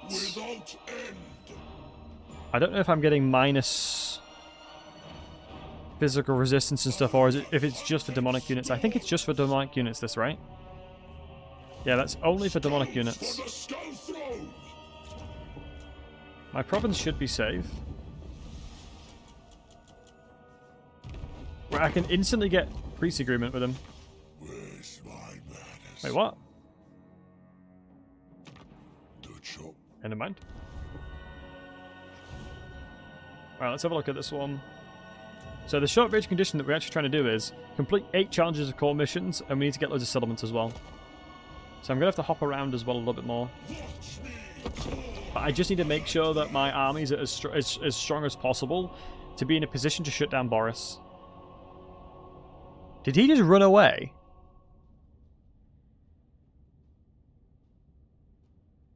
Because as long as I raise that settlement, or I take the settlement, I can jump back to where I am. So as long as those conditions are met, I can defend my capital at any point. But the other settlements obviously are a challenge as well. And we're not going to give them to somebody else either. Only in the most dire situations will I give myself the chance to do that.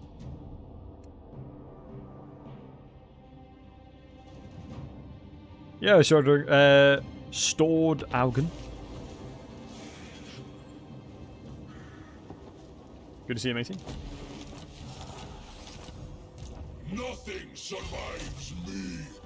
Wow, he ran away. He who wills it. Oh, 4k gold per second. Can I take the settlement as well? Oh, I can occupy it. I think I should. Can I give this to Archeon is the question. Tower of Torment? Oh my god, I can. Oh!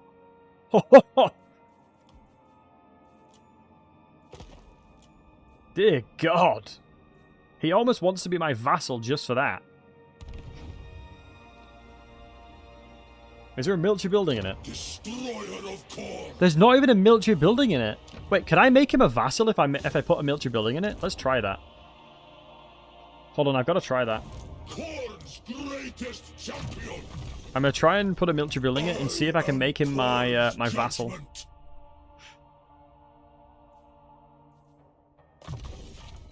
That would go so hard. Archon the Everchosen. The vassal of me. The damage probably makes it worse too. Let's actually check. Enter then. Because the agreement surely will say. So let's go have a look. 62.5. Hopefully I don't greed it like crazy. I will repair. How much does it cost to repair? 880. Let's do it. We're chefing it up, boys.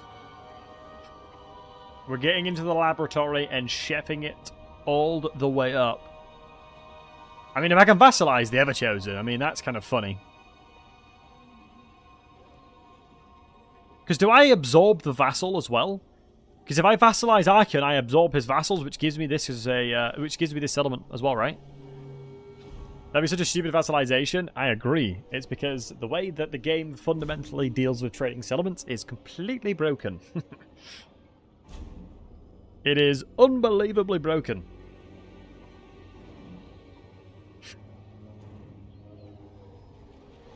Guys, is this weird, right?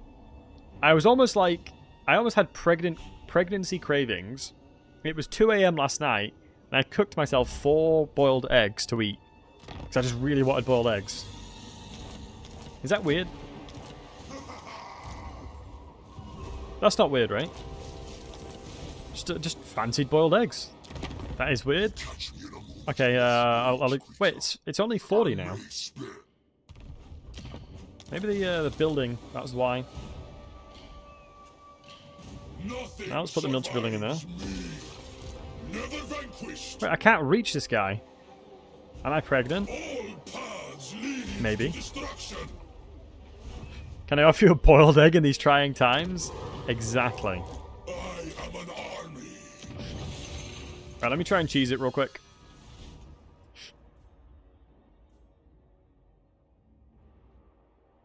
Is my partner pregnant?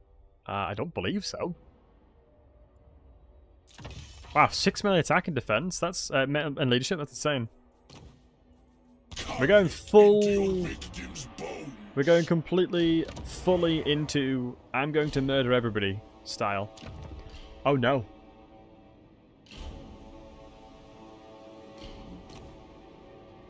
Hold on.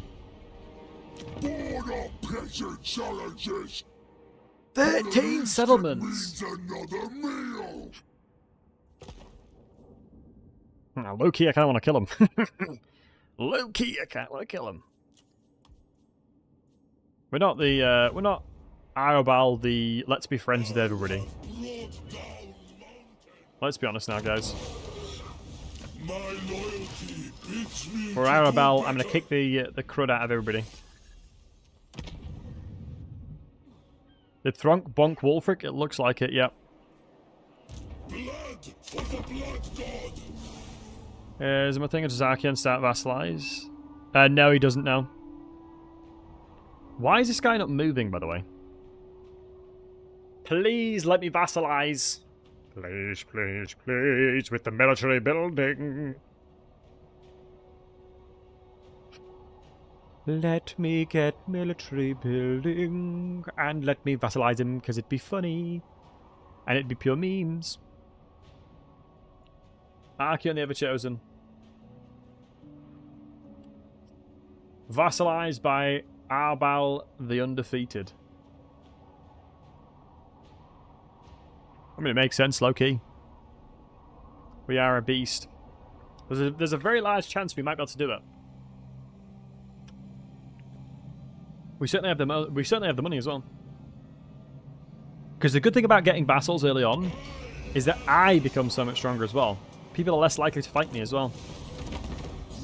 Oh, minus 72, it's gotten way worse now.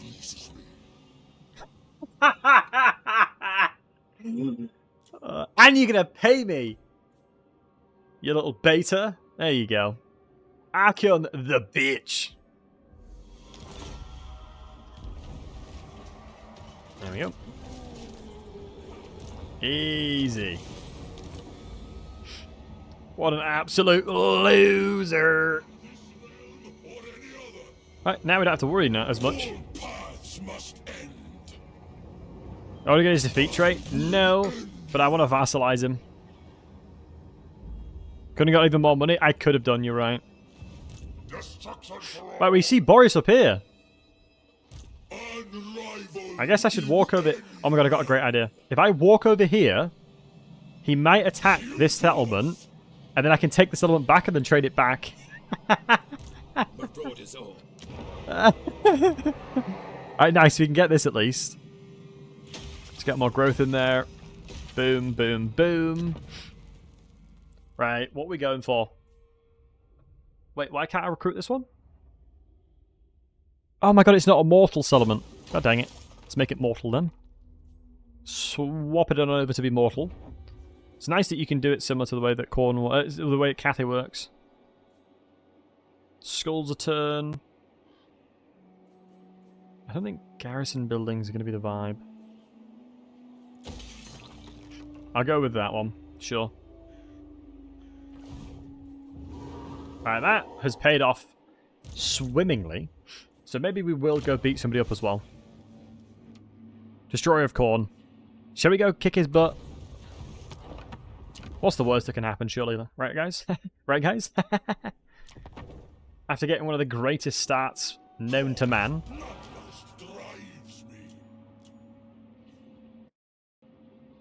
It's Bellicor's quest battle crashes. Let me make a thing right now. Every single time I've tried to teleport to Bellicor, it crashes. I'm literally going to raise a ticket to CA right now. Do do do do do do do do do do.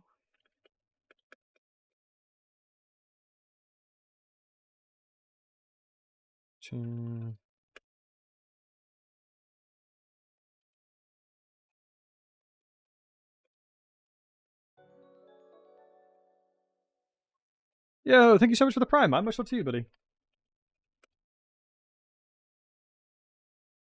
There we go. Let's change the ways. It's Karis and vassalizing my faction. I want betrayed settlements. Yeah, it's nice. Alright.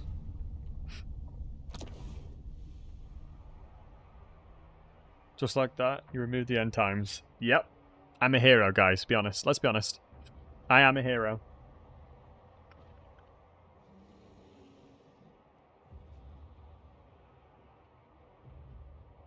Right.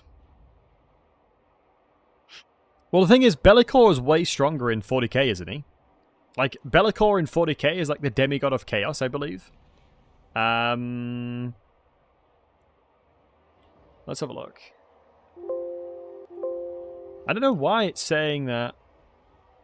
Yeah, I'm not sure why he's defined as the Destroyer of Khorne. I can't really see why.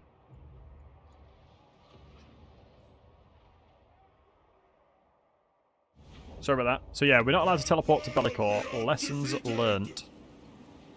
Wait, where's all my movement gone? I swear I had movement. No. Clearly not. We must perform obeisances. Oh. Okay, him being declared war on by that changes the way I play this 100%.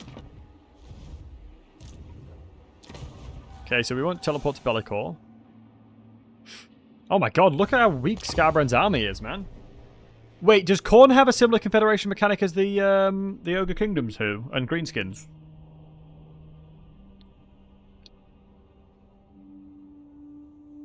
No? Ah, so I can't go beat him up. I mean, it kind of makes sense.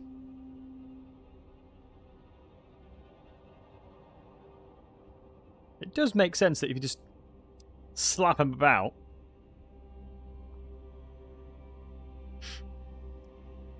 I'm going to beat that beastman up. Non-aggression? No, thank you. Wait, who's he trading with? Hold on. Let me check who he's trading with, because I might be able to do some diplomacy things here.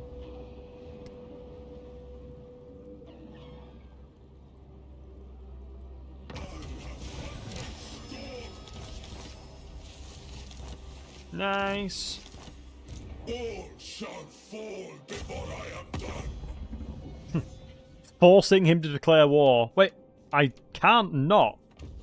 Wait, do my vassal always have to declare war on whoever I ask them to? I feel like they have to, right? Oh my god, my heart sunk for a second then, because I thought that was my settlement, but it's not. Oh! Jesus. My heart literally sunk.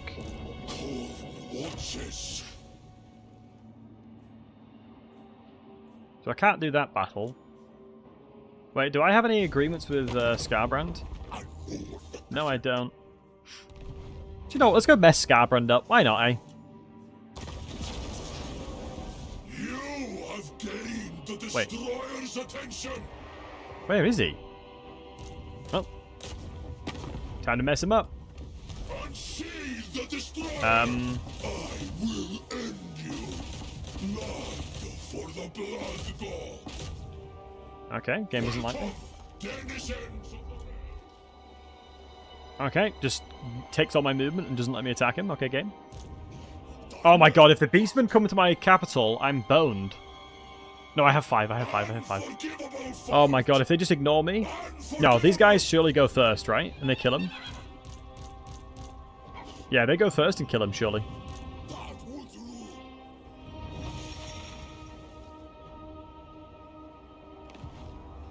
Next to the guy he challenged, I agree. That's why I kind of did it, because I saw Scarbrand and I was like, I can kill him straight away. Everyone keep a close eye on it. Wait, oh my god, where's Scarbrand? Ah! Who did that really girly scream? Who did that really girly scream? That's crazy. Wasn't me. It wasn't me, guys. Trust me. It wasn't me. It might have been a bird outside, actually, because if you guys, you won't be able to see, but my window's actually open. Might have been a random, like, owl or something. Probably like an owl. Yeah. At this time? What time is it? Yeah, maybe an owl. Some kind of owl, probably, yeah. Right, if we can take this, kill Scarbrand, get our rewards. Now we don't know where the beastman is, though. Now we have no idea where that beastman went. So there's a couple of ways I can check. Peace treaty of 400. 500. Nah, I think it's memes. Okay, so the... Wait, what just happened? Hey, Countach. What the hell just happened?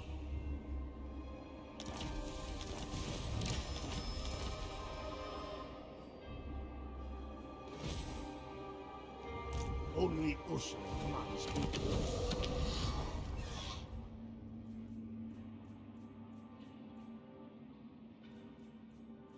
So I'm killing Scarbrand, that's chill. No worries. I'm gonna have to kill Scarbrand and go home. Is a failure. No more. Where is my... Here it is. I am inclined. I'm quite fortunate that his settlement is not that large. He's got Gore Feast, Slaughter and Carnage. Where... Hold on. Just for my own sake, where is Strength from Flesh?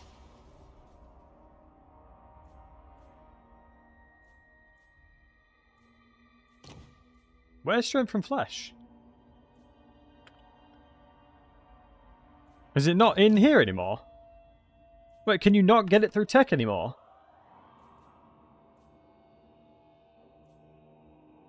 Can you not get Strength from Flesh from tech anymore? Oh, it's called Blood Feasting. Oh, it's this one. Oh, it's called Blood Feasting Banner. Right, I'm with you. Right, let's go on that next. Right, roger that one, Captain. Scarbrand, you're looking low on battles, my dude. God, Scarbrand is terrifying.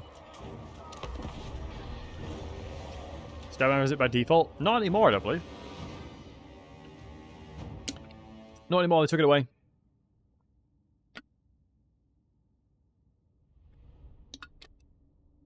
Bro, it's all 20. We have a lot of pointy sticks, don't worry. They're gonna be like, boom, boom, boom, boom, boom, boom, boom. Pointy sticks.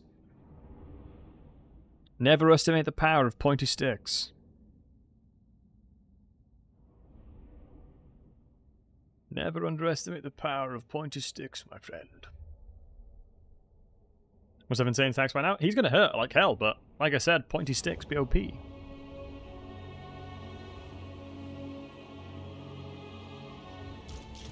One's greatest bloodthirster or a stick. Never underestimate the power of a stick. Don't sleep on it.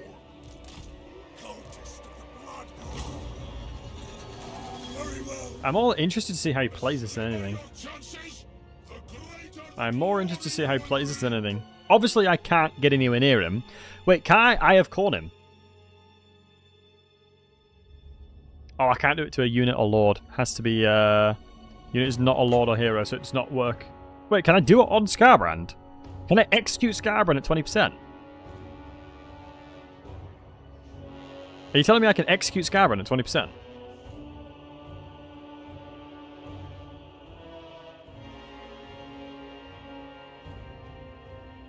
Take it. Get into the melee blob. Move up here. Reposition the army. Have a really sensual staring competition with the enemy. Right, I'm gonna get all like Roman up in here.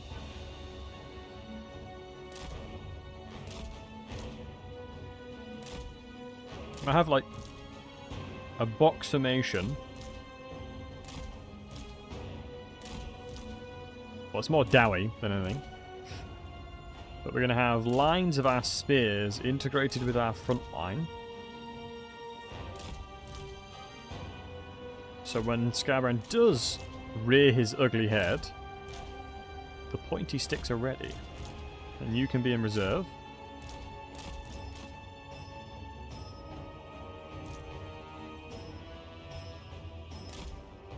Maybe summon on you guys, I guess? Some new player Cathay land battle strat.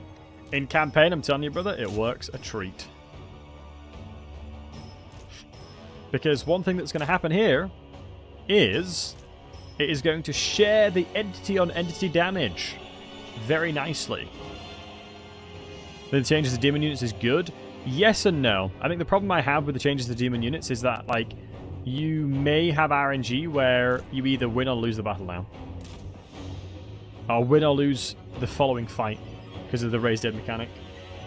If Khorne was a Ultimate Crisis, I'd have a lot more problems with it. But it's not.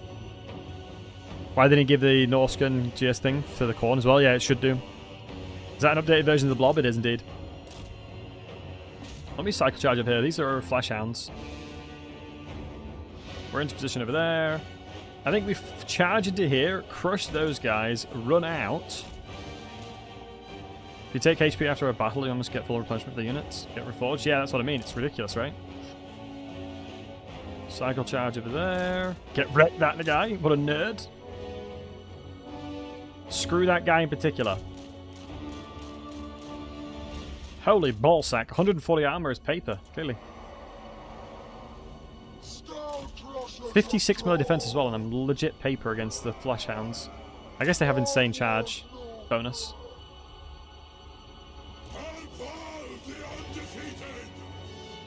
Arbaal the undefeated, and Scarbrand shall not make me fall. Pointy sticks, pointy sticks. We have bonuses of infantry, don't we, as well, right?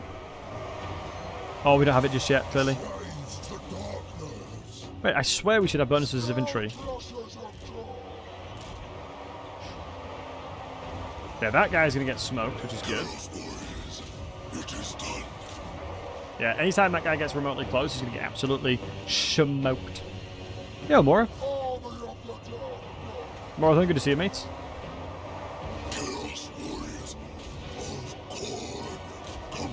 I will jump into that all day, every day. It's like, you wanna rampage me and make me fight all your units? Alright, bet, I'll do it. You guys hated on the formation attack, but you all 100% forgot that he rampages us.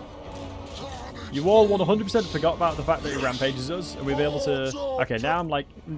With me yapping, Scarbrand, you have to make me look good. That's the whole point. I'm streaming right now. I want to look cool in front of my friends, and you've made me look silly, because I was about to yap and say I've surrounded you, but now you just jumped around like a lunatic, and now I haven't surrounded you anymore. God, this guy needs to learn the etiquette for streaming. So I can't execute heroes and lords, that makes sense. But that guy really needs to learn. I thought it was a good strat, but...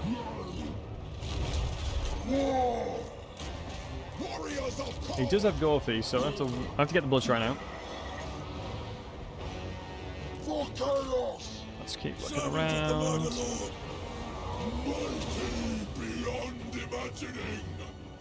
Yeah, Fury of the Blood God.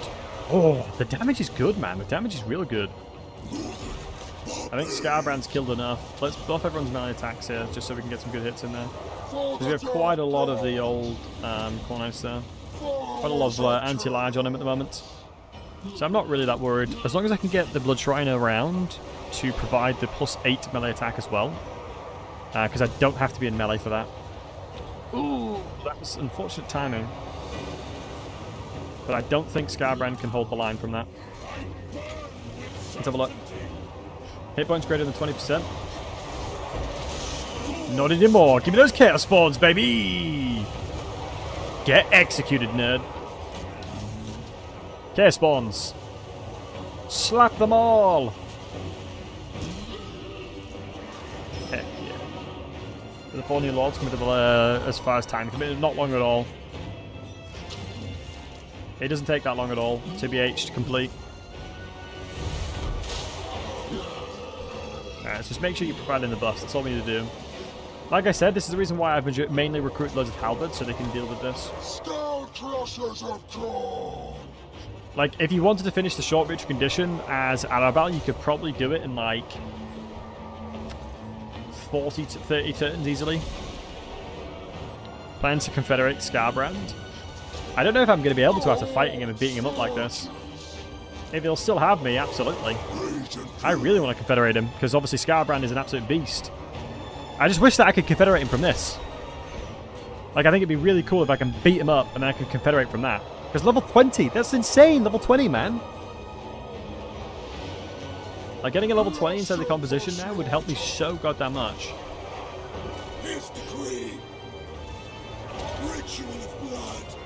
There we go. Scarbrand is such a unit, man. It takes so long to take him down. Let me cast this on these guys so they don't crumble away. Because despite being a summoned unit, like you can see here, they should technically be all dead because they have no HP. But this keeps their models alive because of Relentless Rage, despite them needing to be able to crumble. And it has reset the passive of Unbinding despite taking their HP down to 0. It's a really nice little thing you can do with them. And so it reset the fact that they are unbinding now as well. And obviously, the second it triggers over to losing unbinding, it will kill them instantly.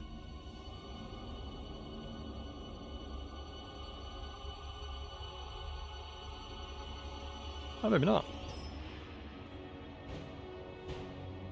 Nice. I have watched the How to Get Captures video. Recently had recommendation for Mercy.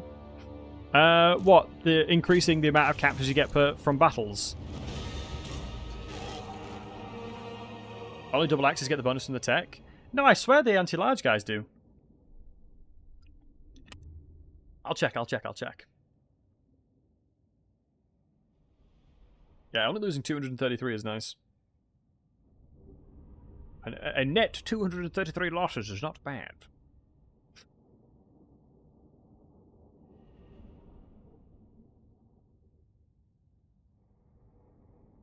Our boy Gorich. Yeah, Gorich is such a cool dude.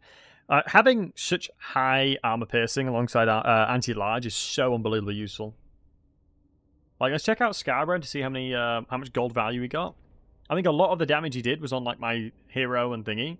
Scarbrand is the single entity killer. He's so unbelievably good at early. Yeah, he's still got 2,000 gold value, despite being completely surrounded.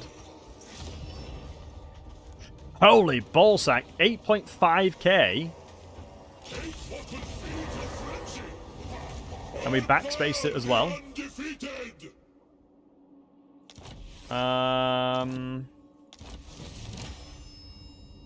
Crap, I won't be able to teleport back to my settlement. I'm really worried that the beastmen are around here and going to attack my settlement.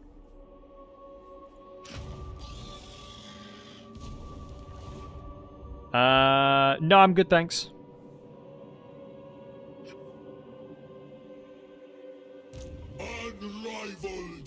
Because I'll have to take this, but I don't want to take it. If I walk over here, it's neutral territory, I think. Wait, if I walk over here, guys, can I teleport? Because it's technically... I'm not at war with them? Yes, I can.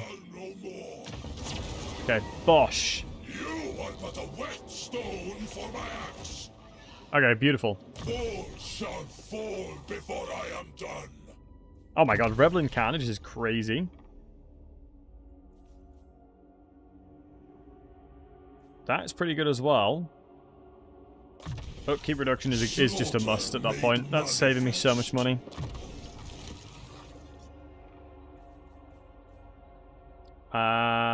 We could make this guy a little bit of a Chad. But his damage and stat line of that will become pretty useless. Symbols of Corn. Passive ability. I think unit experience is probably the one that's the biggest kicker there. Yeah, the unit experience there is huge. If I can ambush, I'll ambush to see if the beastmen are going to be baited by me. Yeah, I knew this was going to happen.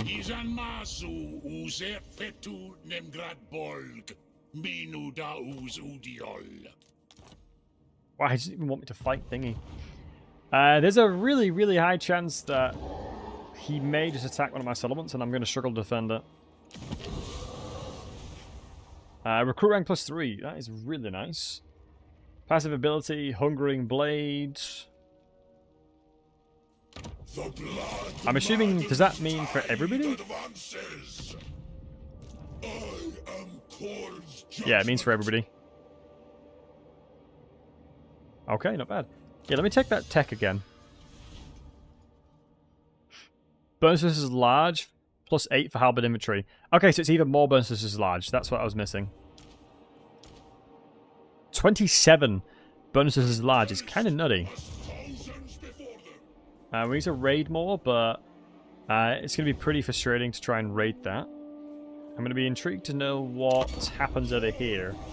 You harbor murderous intentions. Their demands? You want 5,000 for peace? Jog on, mate. Love the halberd units. Yeah, the halberd units are really good. I am a really big fan of them.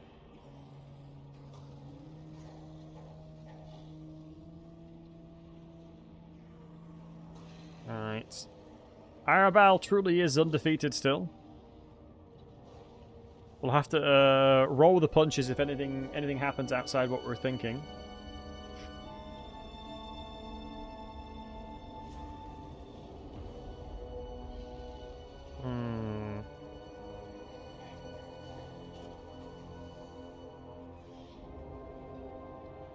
No one's really moving over. I think Boris may want to try and claim his capital again, but we'll have to wait and see. I don't know where the beastmen have gone. Ah, there they are. Destroyer of corn. Yeah, we just got a quest to kill some Dark Elves, it looks like.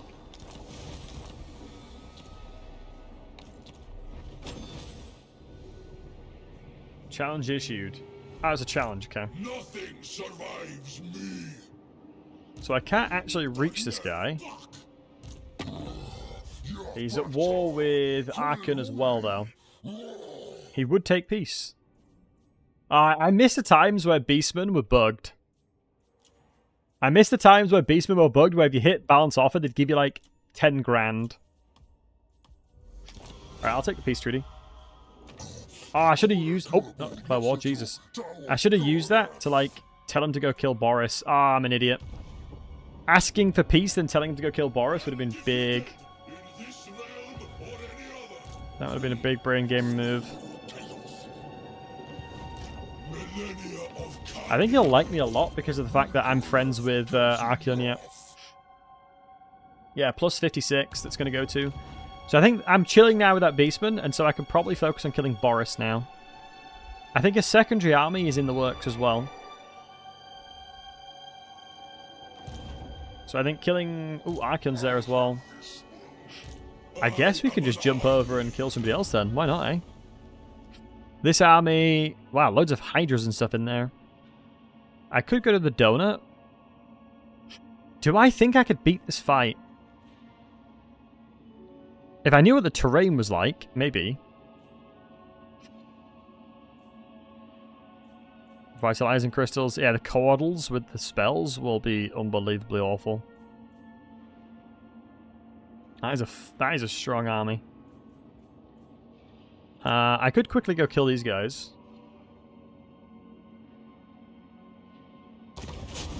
I'm very confident we can kill these guys.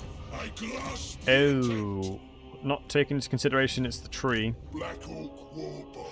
Cluster Eye Tribe. Are they the new guys? I think they may be. Let's speak to the Cluster Eye Tribe first. Where's the greenies? Cluster Eye Tribe, declare war. These guys, 550. Every little helps, as they do say, folks. Every little helps. Now we fight them again. A couple of trees in there will be a little bit of an annoyance. But I don't think there's anything too concerning there. What's the magic? What magic are you, bud? Life magic? Perfectly fine. If it was life magic and I was low armor, I'd be struggling, but no. You can use blood spoons to raid for this 800. Yeah, I probably should teleport to somebody to make a lot of cash as well to raid for it. A secondary army is going to be needed to do the raiding too.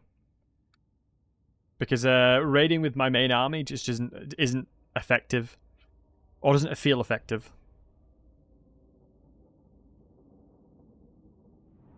But yeah, like guys, when I release my video on the 16th, a lot of effort and hard work has gone into it. So I really do hope you guys enjoy it. It's a video, and thanks for the follow, man. It's a video that I have never made, or it's a video style I have never done before. It is a type of video style that I have never done before. So I'm very interested to see how it goes. We will be watching. Much love, much love, much love. Yeah, I just hope you guys enjoy it. OnlyFans hot tubs video style? You wish. You wish, bud.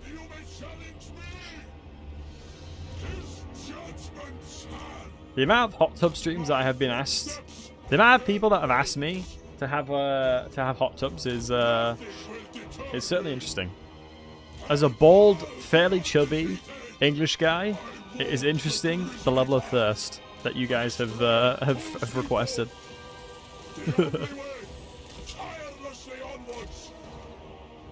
There's a lot of archers on this side. Because I'm a hunk, Haxo? Stop it, you. Haxo, looking forward to playing tomorrow, bud. He picks when? My goodness. Maybe I'm missing out. Maybe I should stop streaming. Quit my full-time job and just be an OnlyFans creator.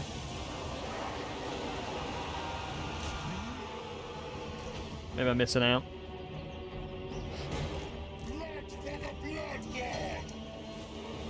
I've been with full-time employment this entire time.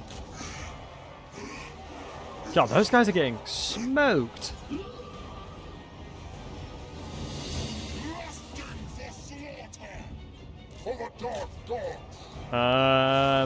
When one of them gets really weak, I can execute him. I don't think that blocks me, so I'm fine with that. Arbaal will have to be a little bit careful. He's not shielded, and there's a lot of archers around. I'm going to do a very skillful maneuver here. Boom, there you go. Can I execute the eagle? Oh, you can. So single entities can be executed. I quite like that. It's annoying that they're filtering me through this way, which I don't want, but it is what it is. Who's dead? Wipe the dead mines. Dead mines is dangerous. Dead mines do be dangerous. Sorry, guys. Eye is itchy. What happened to me? Disappeared for like 2 months, David? Full transparency, my mental health was exceptionally bad because of my job. And I very much struggled to go live because of it. Me as a content creator, I've always tried to be as positive as possible and spread good in the world. And I felt like I wasn't in the mental space to do so, so I didn't stream. But the silly thing was, I came back to streaming and I was like, my god, I've had things all backwards. You guys always give me that kind of strength and energy when I do stream. So it was sad that I did what I did. But yeah, now I'm fully back into it. Fully back into the swing of things. And loving streaming once again.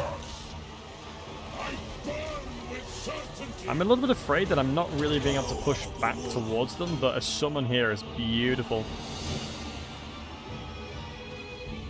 Good to have you back. Oh, I appreciate you guys. Because it was silly. The second I started streaming again, my mental health just naturally just got way better. Because we have such an incredible community around us. Like, I've said this constantly, I'm very lucky to have the community that I have. I am very, very lucky to have the community that I do. I should be filtering the archers through here. If I can push past, the only threats that they have right now is the archers, so if I can get past them, that's huge.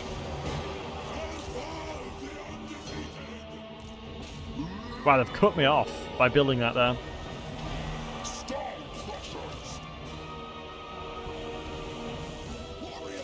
Can I just tell them to run through? My only concern is that the archers will smoke my skull crushers, but they are hella armored to begin with.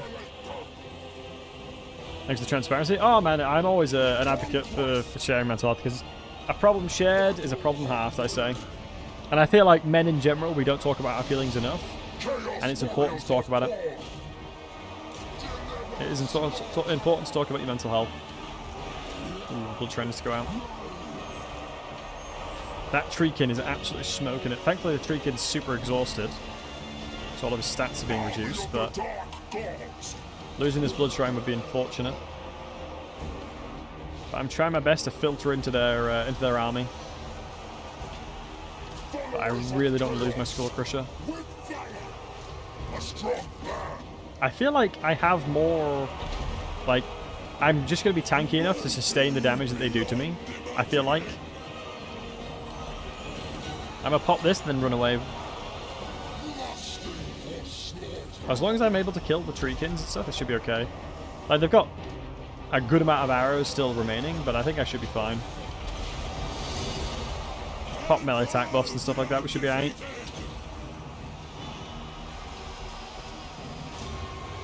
Here we go. Beautiful damage.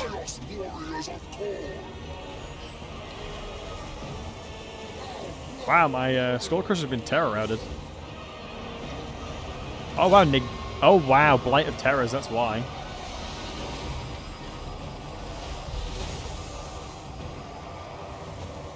There we go. Let's pull back. I think with the bonuses as large we have on most of it, we should be fine. I think the archers are slowly run out. This is such a corn way of winning this fight. Let the AI use all of their ammunition.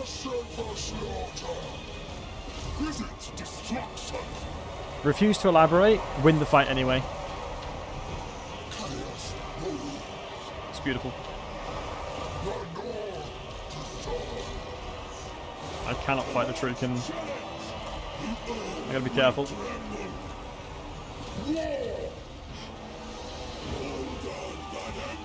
I can't let Arbaal die. I don't think I have magical attacks anyway, so that debuff doesn't really change much to me.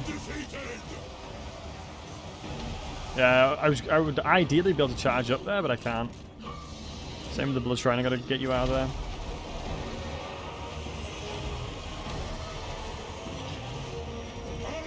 It's a shame I don't have the bonus damage from them though. The archers are literally running out of ammunition. This is insane. But this is a tough settlement to get into, man. It's a shame because all of the normal infantry are like unbelievably used at killing the yeah, the normal infantry are trash at killing everything else. But the halberd's going to be incredibly good at killing any of the large entities that we need to fight. Some of this I wish the AI used or had more spells often. Well, he's using his magic. He's got, what is it? Flies of Thorns awakening from the thingy. I mean, he's using his stuff he has available to him. He just doesn't have that much magic that's going to be good against me anyway. Because life magic is not good at killing large entities. I'm being terrorized. That surprises me a lot. Is it as good as Arbaal's? By the time Skulltaker's campaign gets going, Arbaal's already won. Yeah, no, I definitely think Skulltaker is slower than Arbaal for sure. Anytime you can jump around the world, you're obviously going to have a lot more Aegis on the battlefield.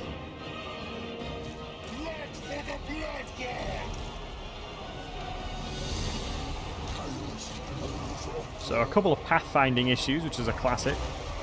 Withdraw, Horde! Cultist of the Blood God! I go! I'm actually struggling. I think Arbaal should probably get in there then.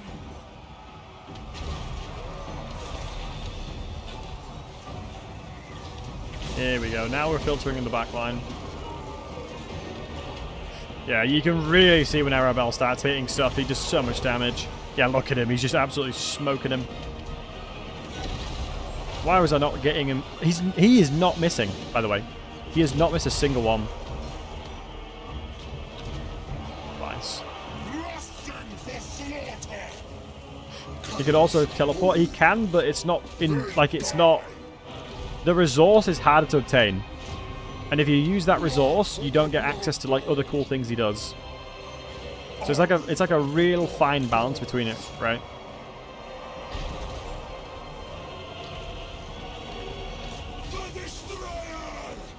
You can teleport, you're 100% correct. I kind of misspoke there. But it's more that if I do that teleport, then I won't be able to do X, Y, Z, right? I won't be able to upgrade my Cloak of Skulls. Whereas Arbaal doesn't really care about that.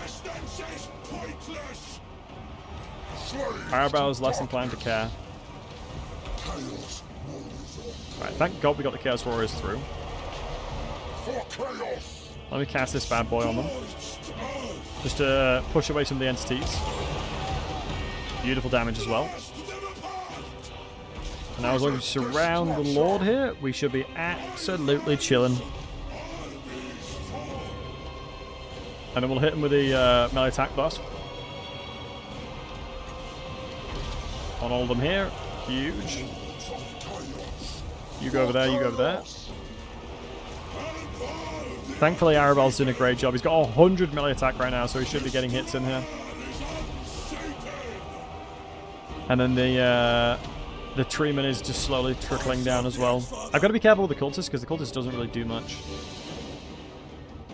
This unit will probably maintain and most likely come back, but I don't need to worry about it just yet. We do have leadership plus 8 and vigor minus 1%, so you can see he'll be fresh or active. So his fatigue is not really reducing, which is huge. It's definitely taking us a lot longer to push through them, I must admit.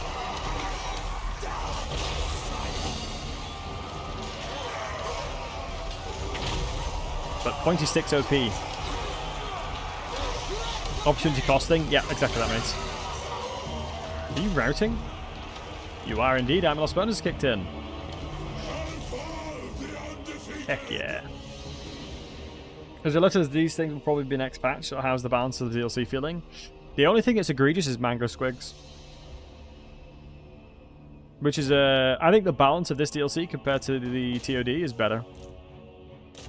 I think the testing and overall balancing that they've done is a lot better. In my opinion. More things are where they should be.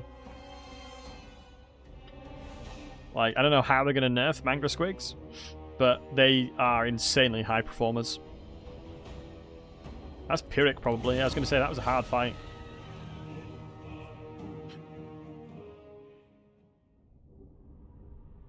That was a tough fight. All of their archers probably got like max value from every shot because they all use their ammunition. No, I mean, Fedis didn't do that much.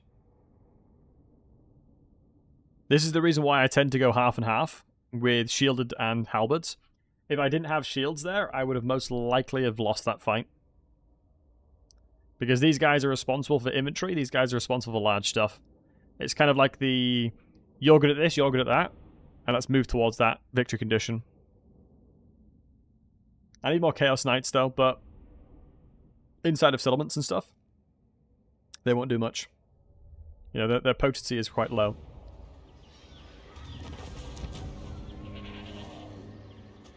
$7,000.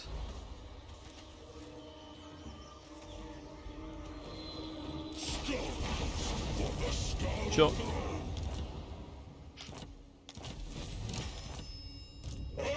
Right, how many is that? That's another challenge done. Bada bing, bada boom. So I've gotten peace with the Beastmen now, haven't I? And Archeon, I suspect, will slap Boris there. I mean, we're making only 162 from Archeon, so Archeon, come on, chip chop. Chip chop! So my strength rank is being inflated because of the fact that I have a vassal. I can't teleport to Bellicor, which is annoying. I really want to teleport to Bellicor, but I can't. What I'll do... By the way, Severed Claw Aspiring Champions are the best inventory in the game. Let's have a look. We wanted to see Aspiring Champions.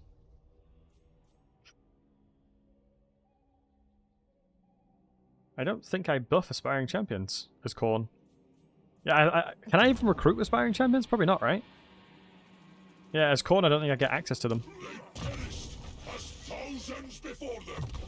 Devoted and Unbreakable, but I don't think any of them are Unbreakable yet, right? Yeah, none of them will be Unbreakable yet. So probably the thirst for challenge makes the most sense. Khorne doesn't have them? Yeah, I don't think so. Summons now, right? Yeah, Gate of Khorne, big.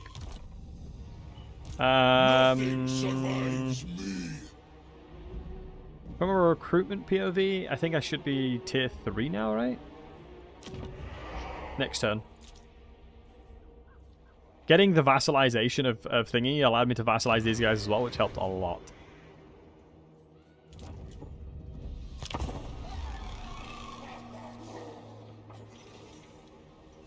I do think it's silly that a settlement can be worth like 80 or 90 inside of a trade agreement.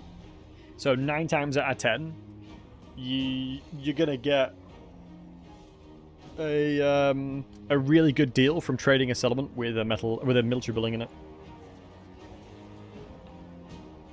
And it's half the time to build them as well.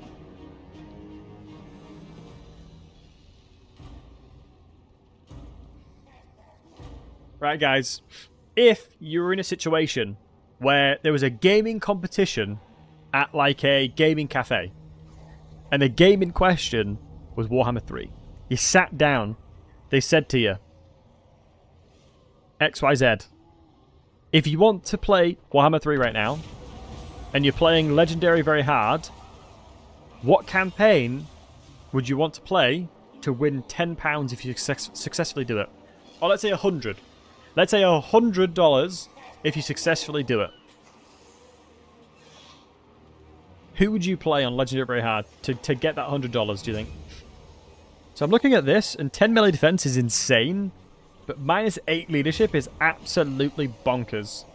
So we're going to go with -8 leadership. The champion has not Sounding. Well, hold on. Your champion. No, I speak like a dwarf too much. Hold on. Champion. Your champion. It's resounding. Nah, I speak like some idiots. Champions prove themselves in battle, instant themselves in flesh. Yeah, minus melee defense is too good. Minus leadership is too good. Oh, it's Valkyr now. Oh, his quest battle is probably pretty good, though. I don't know. Guys, be honest with me. Trophy Hall. Be honest with me. Wait, do I need to teleport back here? He will probably break this, won't he? Do we agree that if that Beastman breaks it, then that's absolutely BS? Right, I've told him to go beat Boris up now, at least. Wait, why did Archeon back out? What a coward. Can he? Yep, Beastman can break non-aggressions and attack you. I believe that they are one of the very few factions that will do that. How hard is this quest battle? I actually haven't played it yet. Destroyer of corn. Huh.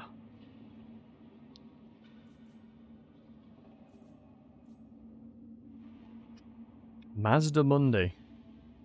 It's easy? Koyu, so are you saying it's easy?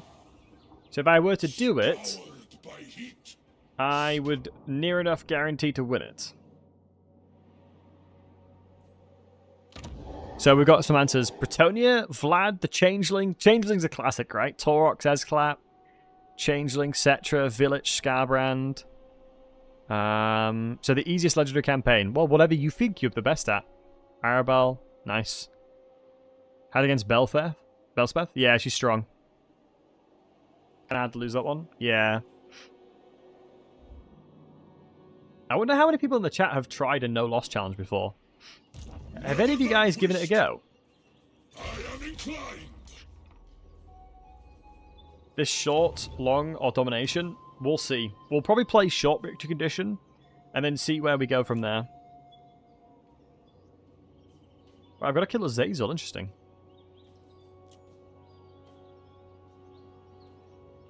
That is such a good sword. It's crazy. So I need to do a couple more challenges. Do I do his quest battle? Pyrrhic victory. You value your mental health, that's fair. Is there anything I need to look out for, guys, doing this battle?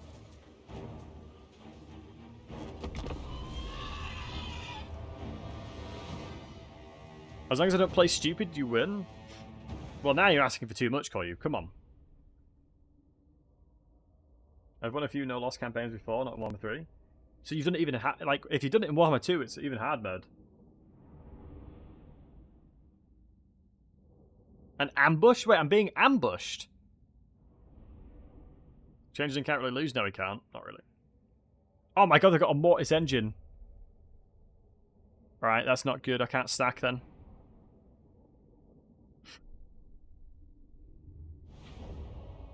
Retorx and Scarbrand? Ah, fair. Yet the grasses do not scream. The stones don't bleed. The trees don't drip with burning souls. My corn kin, what say you? How does this haunted land measure up against our wastes?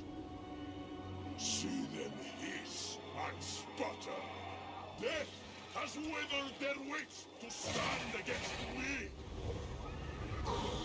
Under his gaze, I will unsheathe their flesh and bear their souls to everlasting fires. This haunted land will earn its name today. Okay, that was a... Destruction! Okay, that was goated, by the way. Like, that was insanely good as a cutscene. My god, that was sick. Alright, spread my army out a little bit. Let's go into multiple rows. Man, I miss Rome Total War. Like, in Rome Total War, when you used to have speeches every time, that was so sick. Guys, do you think they should have speeches back in the game? I really think they should. Do not allow Arbaal to be defeated or routed. Roger that one, Captain. Let blood flow and bones shatter. Always. So it's going to be a Skull Crusher plus Arbaal plus Cultist situation to kill the Mortis engines, most likely them. This dude's on a Mount Ski. Have speeches in game for almost every battle. For almost quest battle, yeah, but not battle. I just loved it when, like, the Romans were just like, when your Roman general would just mock whoever they were fighting.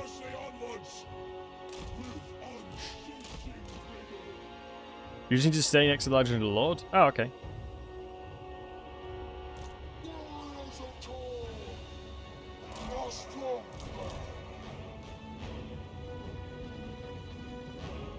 Yeah, I've not fought this battle yet, so I'm a bit hesitant. Oh, wow! What the hell?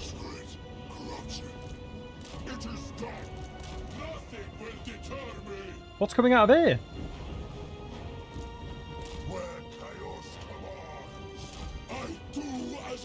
Is it Arbaal that sees them or something? Do I need Arbaal nearby to spot them? There's a bug. Oh, thank you, Opium. They faked me out. They did. They spooked me out, man. Oh, if only I had aquatic units would go hard here.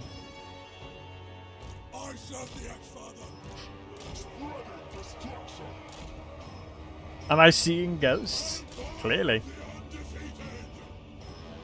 I'm being absolutely debated, man. The hordes of corn are on the way, though.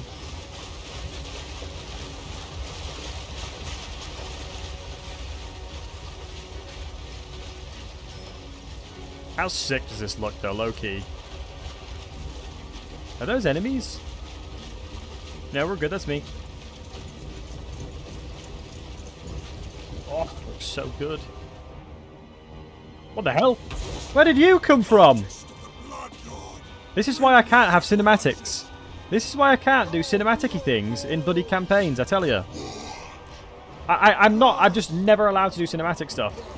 Like, I swear. The second I start doing anything cinematic, like, they pounce on my armies and kill them. Try and do some, like, cool cinematic views. Not today, buddy. It's like, okay. It'd be kind of cool. Hold on, let me get away from the mortis engine. I don't want all my units in there. Let's get my two single entities attacking that. I have the shrine nearby. You hold the line there. We'll have Rose here. Oh my god, the mortis engine's getting clapped, bro! And I'll use this to execute it as well. Just don't have to mess around with it. It's crumbling. There you go. Honestly, already gone. And that's a forward right-click move towards murdering them again. You already know, son. Let's have a few units just in case behind me. So these three will hold the line. The riverbed begins to stir. We must keep our guard. That's why we have units in the behind. That's why we put units behind. Slap this down. Boom! Victory's in our grasp. We love to see that.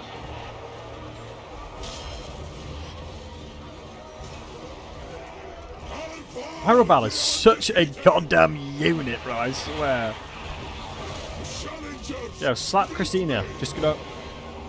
One over the dome. One over the dome and she's gone. One over the chromium domium. One time for the one time. Splash attack just came in clutch then, I'm pretty sure. I need healing on him. Where are they healing at? Defeat the undead reinforcements. Oh, this is lighting up. Ah, so they do crawl out from behind me. That's a good job we've got our reinforcements at the go. Right, Arbaal, go deal with this guy as well. Difficulty modifier, yeah, makes sense. He's got uber cheats. What are you? Rotting Leviathan, Mongols, zombies. Nah, we're chilling, boys, we're chilling. Let's get the Skull Crushers out as well. Hit him with the Fury of the Blood God. And then back up. Hold the line over there, hold the line over here. You replace that side, Arbaal, go to support. That's right. Cycle charge from the Mongols from behind with Skull Crushers equals you are very, very dead. Now the melee attack situation over here is more important because we're killing higher tier units. With unceasing vigor. I can summon from behind. Oh, the range is quite far, so we'll do the little glitch where you can do like that. And summon a little bit easier. Ooh, Arbaal did send it. I respect it. But I do worry about you. Casually execute that guy as well. You on you, you on you, you on you. Charge from behind. Hold shift and draw and move that way. You two as well. I'm going to flank that side. Move this direction because we need to support that.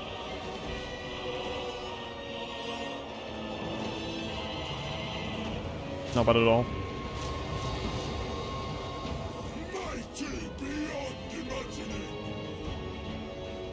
There you go, they're getting in position so we can kill the Rot and the Firethorns. Those Bloodlords are doing a fantastic job.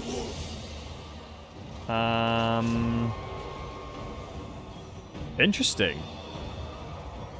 So they're drained vigor, oh, of course, yeah. I don't believe this friendly fire, so let's pop it off again. I'm certain this doesn't friendly fire. It doesn't say it doesn't friendly fire. It doesn't specifically call it out, but I'm pretty sure that's how it works.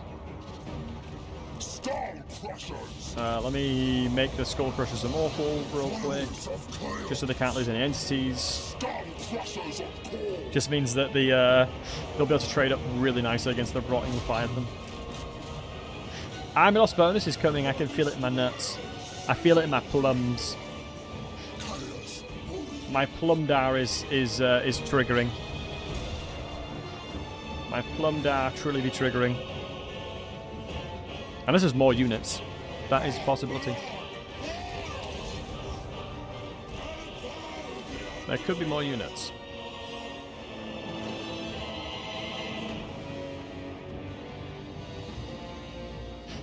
But no, this is a really cool battle. He's so well with anticipation. Nice. I think that's it. Yep. Okay, that was way easier than I thought it'd be. Yeah, vampire units suck. We should be giving Harry Hammer. Give us Harry Hammer. Fun fact, he was named after me. I'm called Harry in IRL.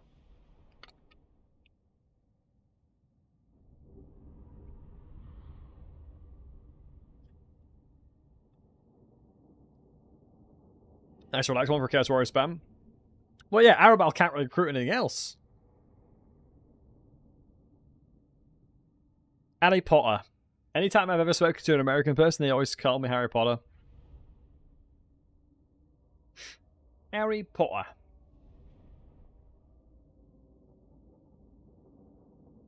It's me, Harry Potter. Let's go with the replenishment, I'm thinking. Ooh, we've got a lot more regiments renowned.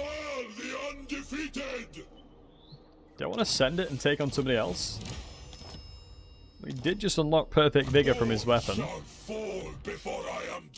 Should we check if we've got anything better to wear? Wait, we've had a few things stashed up here we've not been using. Potion of Strength could have been nice, but obviously I'd rather have the summon. We have no armor, but what we'll do is we'll use the Enchanter Shield. Merge these bad boys. We made a sword. I mean, Sword of the Anti-Heroes is actually pretty damn good. But we're going for the blue. Because we've got the Sword of Bloodsheds, that's fine. We get another Portal Glyph. Can I put an enchanted item onto the Cultist of Khorne? I can indeed. So that's a double summon. That's going to help a lot.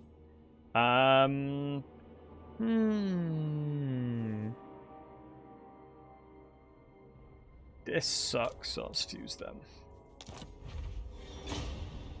20 armor, I'm pretty sure that is. Yeah, we'll take that. Put it on him. Khorne's greatest champion. And sure, spell resistance. Up to 65% spell resistance. My goodness. Unbreakable host. I believe my units will be good enough for that. I could go into more replenishment. No, it's not replenishment, is it? I'm going to go into upkeep reduction. Nah, let's make Arbaal a Giga Chad. Low key. I've thought about it more and more, and I'm just like, why not just make him an absolute Giga Chad again? Let's just go into speccing him out now. The baubles of war. So yeah, we've put on all the things that we need. What other challenge have you got for me, game? They are no more. Yeah, I don't know why I can't teleport to Delacour for some reason. I am Paul's judgment.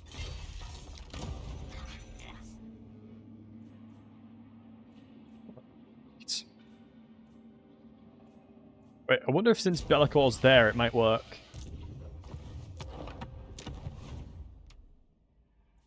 He's sailing? Oh, maybe that's why it's not working, because he's sailing.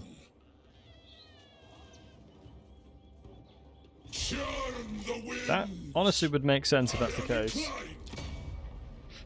Alright, where else can we go then? Do I fight Valkyr? Was he on land first try? Yeah, he was, I'm pretty sure. Yeah, you're right. This army is seemingly easy. Go build him up. Give me your worst weakling. Oh, he's next to another army.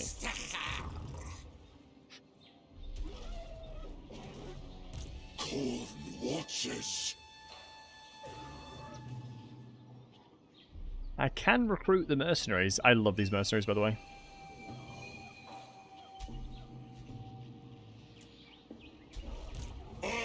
Ooh, Arbaal isn't full HP, though.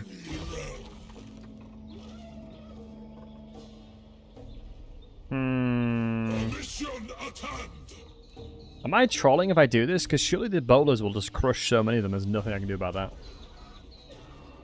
They perished as thousands before them. I kind of got debated at my health.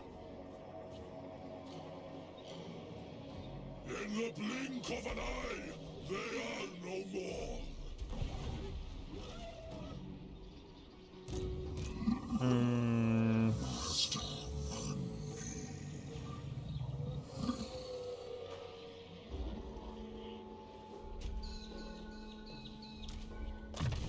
I'll chill for a second. Put his mark on these lands. It doesn't TP in the water? Right. If he attacks me, he attacks me.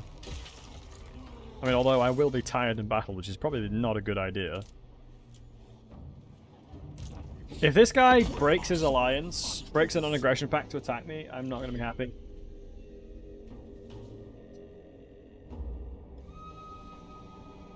As it's so silly. Because there is a chance he does that, right?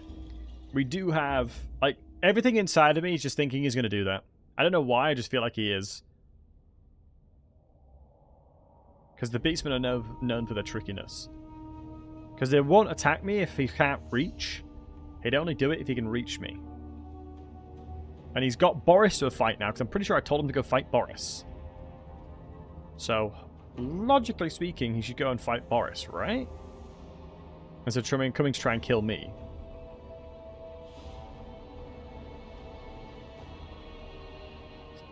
Okay, so he is doing that. So we told him to go attack him. We replenished. Got some corn corruption.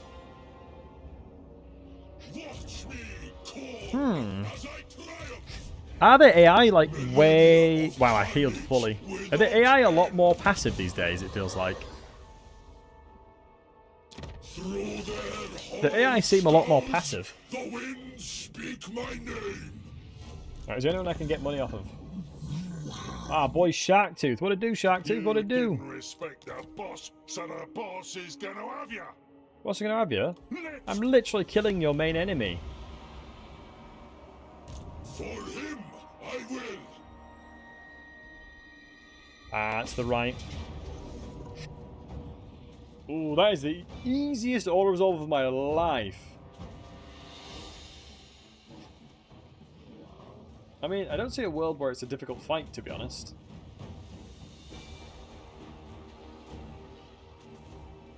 Did we take the auto-resolve? I feel like if I auto-resolve things like this, you guys are going to be like, it's not a real one because you didn't fight this battle. So I kind of have to fight it, I feel like.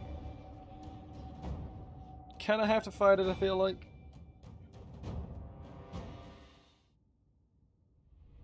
I don't know what I'm going to do against these guys, though.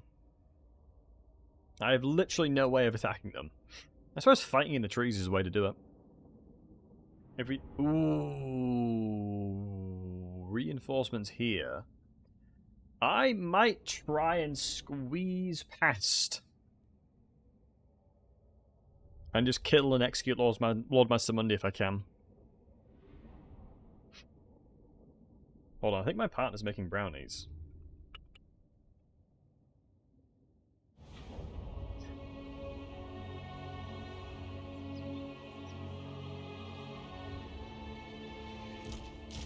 Alright.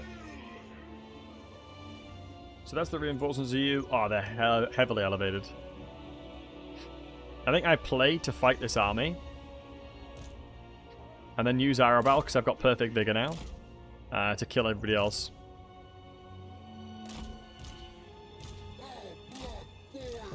So we'll play like this. Blood Shrine over there. You over here.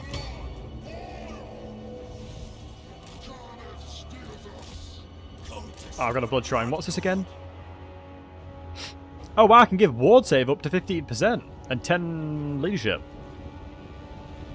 Up to 50% damage as well. Increase with entity deaths. Yeah, so I keep you in the danger. Right, with Arbaal having perfect vigor. Oh, I forgot. I completely forgot I have this. Portal Griff summon. Do I think the Portal Griffs will be able to kill these guys though? Let's find out, I suppose, shall we?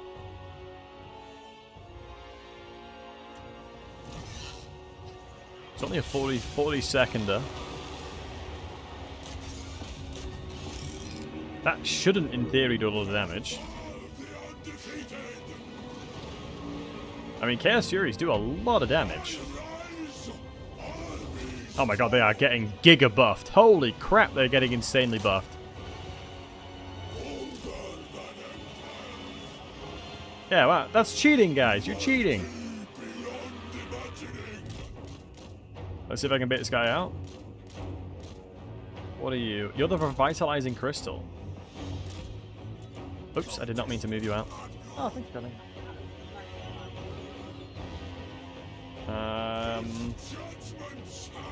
Well, I'll take the fight if he's going to give me a freebie hits on the revitalizing crystal. God, Rapans would never have a barrier like that. I feel like his attack intervals are really consistent as well. Like, it definitely feels like his attack patterns are quite swift.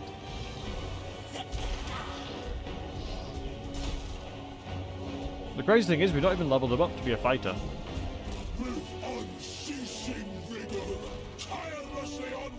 We have nothing to make him stronger in melee.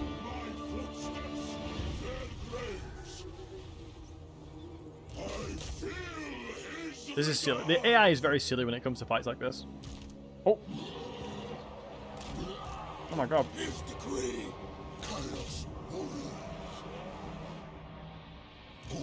Of chaos, time to destroy. Arbaal the undefeated. Well, I'm messing around with this. Servant of the Murder Lord. I have a strong suspicion that we should absolutely crush them all here. Slaughtering. Arbaal the undefeated. Crap, Arbaal's stuck. The only way. I walk the grisly His mass is not the best. Yeah, 1.5k is not good. will tremble. We have a crazy amount of health here, so we can certainly sponge. Does it increase melee attack? No, it's just ward save. 3% is decent. Most wise. Yeah, Arbaal got his butt kicked then. It's because we don't have much melee defense is the problem. Flames to darkness. darkness. Here we go.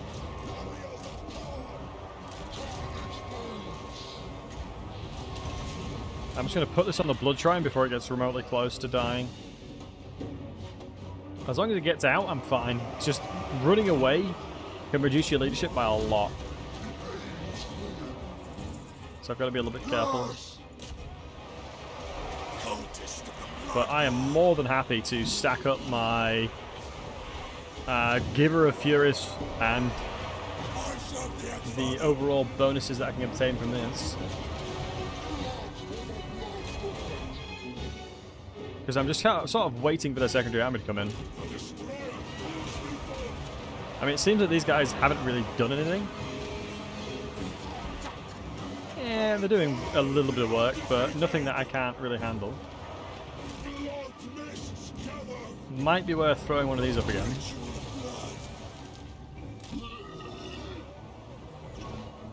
I mean, yeah, he is kind of low-key watching. Maybe that's what he's into, I guess. We've sponged a lot of damage here. Yeah, here we are. We've basically almost got this maxed out completely. Which is very nice. And this Chaos Fury summon came in utterly, like, insanely clutch. Nice.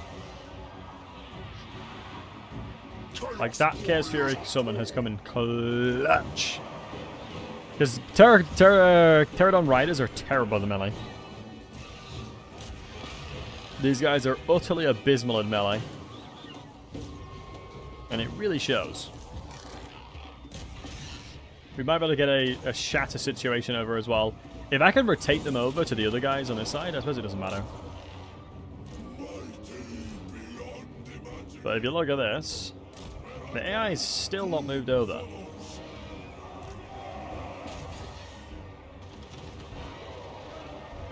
And I don't know why.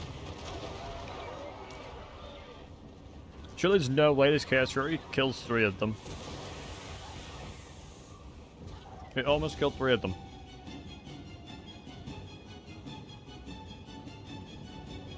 That's wild. Blood, wolf, and axe. Would any of you like the bite of this brownie? Anyone want this brownie? Very good.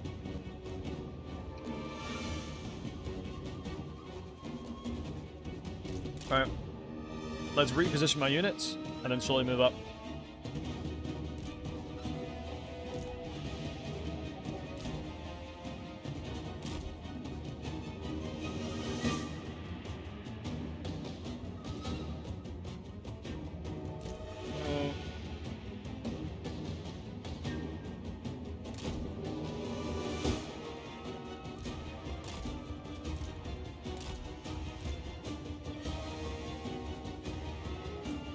I'm really confused why they're not moving. Like, am I going insane? Why are they not coming to attack me? You've literally, your entire secondary army is dead. And most of the third one as well, and you're still not wanting to fight me?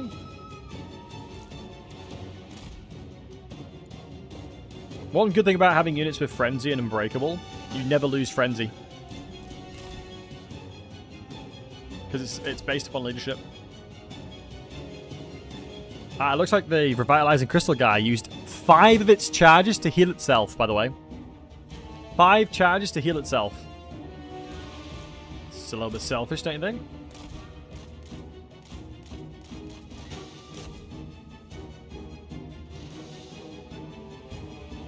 Hey, Unpredictable Ninja, what's up, dude? Ain't no way that Revitalizing Crystal hits me. Oh my god, it did! That was like a 20% chance to hit, so fair play to it. Long time no speak. I'm doing well. How are you, matey?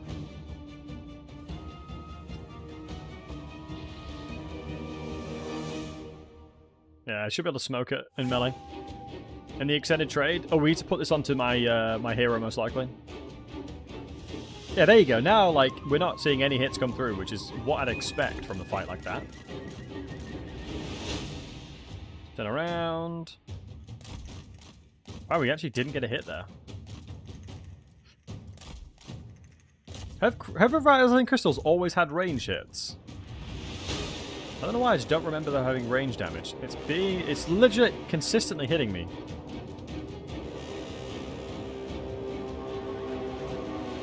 Oh, this crystal is... This is the reason why we need to spec up his melee, man. Holy moly. We went way too much utility, it seems. Alright, one down. Okay, him, I can't mess with. He will kick my ass. That guy, I understand he kicks my ass. Alright, fine, I'll fight you in elevation, I guess. Like, are you that wanting elevation? You're willing to give up most of your army? I guess sure. As long as my hero's nearby, it should be fine. As long as I can use you as well, we should be fine as well. Like, you can see the Sword Spears, like, their stat line is really good. Difficulty modifier, unit rank 3. I'm going to be interested to see if it shows elevation bonuses as well. Flank secured. Lord dead. Did I say that right? Oh, I swear I saw that.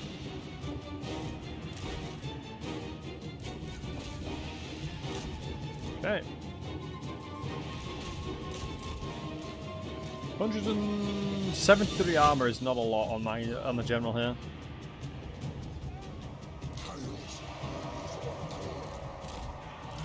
You get in there, provide bonuses, and we'll squeeze past for hammer and anvil.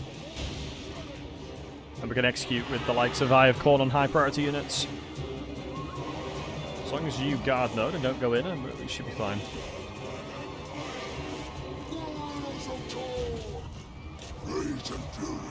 I feel like I shouldn't be fighting away from my my army, but it is what it is. Like, fighting away from my bonuses from my hero seems silly. But we'll give it a go. As long as halberd units are killing his hero, I'm going to be happy. Okay, that's a clear kill of Mazdamundi right there. That's what we were waiting for the AI to do. Make a mistake like that. It's big. Oh, big hit by Arbaal.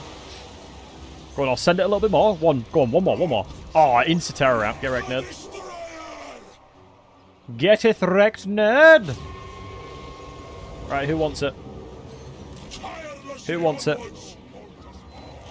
Who wants executing? Who wants executing, boys? None of y'all? Come here, Mazdamundi, you bugger! Spread my information out before we charge, and then we go.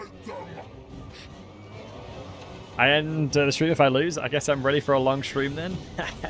Am I right, Brylan? Am I right? Nah, we'll probably part to it if we carry on.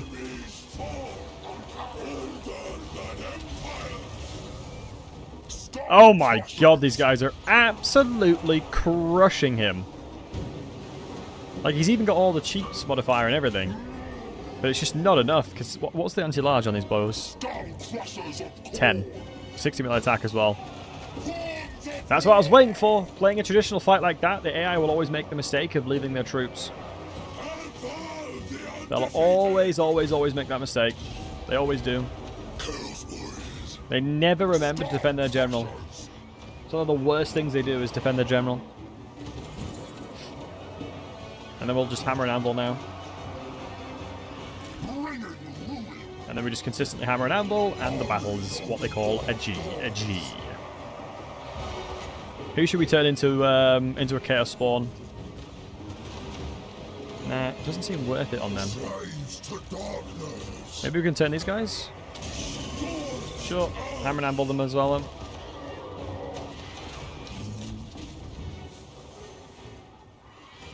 And let's hammer and anvil on this side.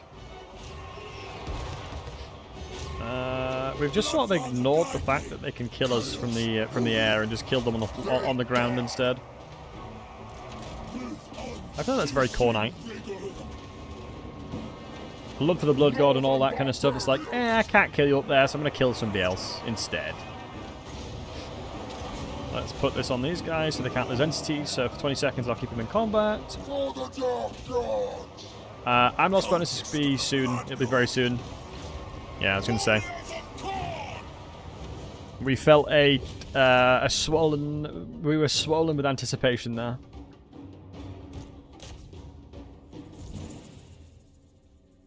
I'm going to chase whatever I can, as I think we're going to have to probably fight him again. Wait, why did the music randomly stop? Like, the music was going so hard, then just randomly was like, nah, I'm fine now, I'm done. Thank you for playing. It's like, oh, okay. So we got Hellblade and we got Hungering Blade. That's not bad.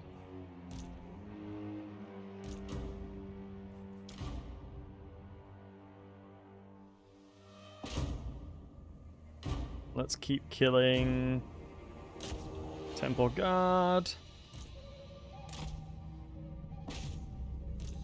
Because the Temple Guard are really the only thing in their army that's kind of okay. And I think we've killed most of them. Oh, some high-level Croxigors over there. Maybe if we can get a few swings on them, that would be very nice. I think with the health that they're on right now, like, each hit will kill them. Like, per hit, Arbaal will definitely kill one. Wait, we might be able to just turn them. I think one good hit with splash damage very well might let me just Iacorn them. Go on. One more swing. There you go. Don't need to chase him anymore, Lamau. Nice stream, yo, thanks so much. Just picked up Corton today before the DLC. Should I make another campaign if I want to play the same Lord? Or do you think Blood for the Blood God Gore DLCs? The Blood God DLCs are really awesome. Just makes everything look so much more cinematic.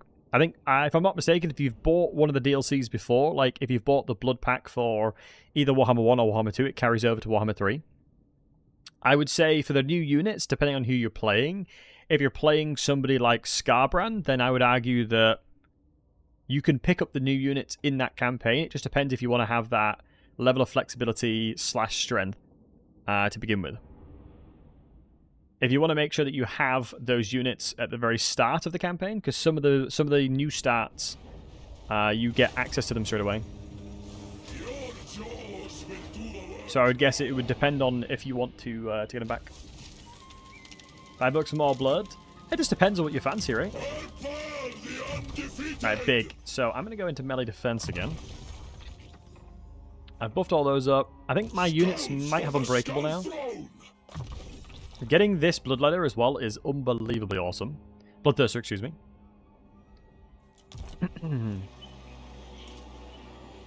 I'll make another campaign. Oh, nice, man. If you have any questions, never hesitate to ask. I have played far too much of this game. I have like 10,000 hours in the game. In all Warhammer Total Wars.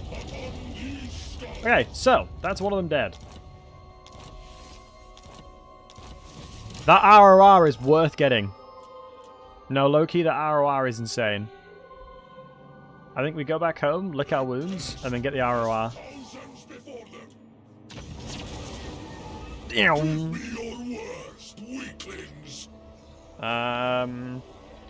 So these guys are unbreakable now, right? Yep. So let's lick our wounds one turn. Do we want anything else in the army? That's the question. How good are these guys? Bloodstorm. Interesting. Oh, they've got sundered armor. It's definitely worth having them in. Having someone with sundered armor, especially for these guys, big. And then the skull cannon is going to be really useful, but I don't feel inclined to use it yet. Wait, Throg is coming over to murder Malachi. Sheesh. I have a quick break midstream? My computer died twice. And I had to fix it. I had to like clean out my entire PC, then reposition the RAM, do a diagnostic test on my PSU to make sure it wasn't that either. Blood for the blood god!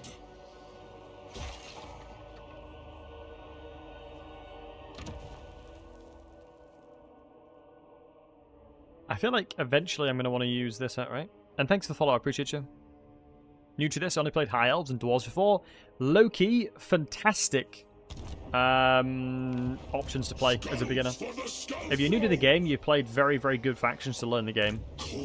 Like Tyrion and like Thorgrim less so now, but Tyrion is very, very good to learn the game with.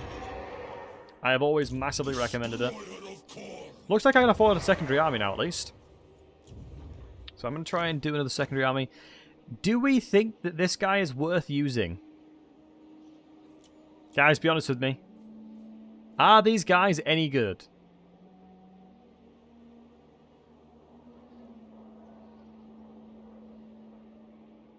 Yes. Are they? The one battle prayer is useful. Fine. Alright, I'll go discipline then. Blood speaker! Do they use magic? I believe they have, like, blood sacrifice magic so they can heal stuff. Well, magic. I thought that was a hero. No, it's a lord. So they've got movement range. They've got Pilgrim of Skulls to give Unbreakable, it seems. I never like anything like that. It's like Crown of Command, basically. Leadership, AoE and leadership reductions. Speed for the law army and armor piercing for the army. Dark Terror. Effect duration plus 100% of the Pilgrim of the Skulls. Which would be this one.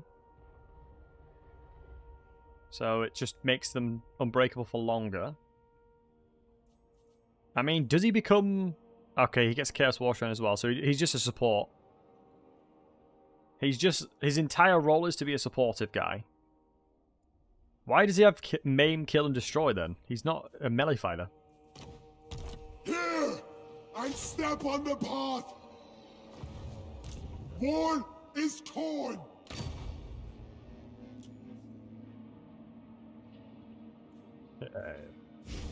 Well, how far away am I? I've done 4 out of 8 challenges so far.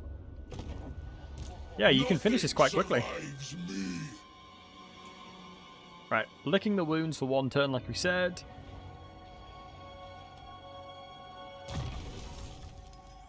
We've got his quest battle. We're now locking him up. We're going to get armor as well, just as an FYI. He already has a ton of melee attack. You love Pringles? Pringles are pretty damn good.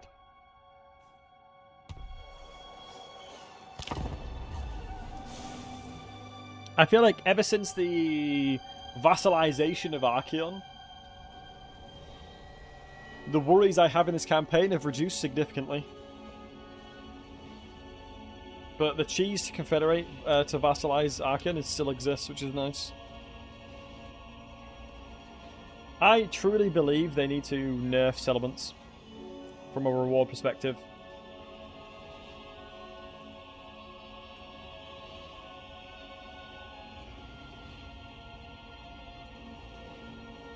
Dun, dun, dun, dun.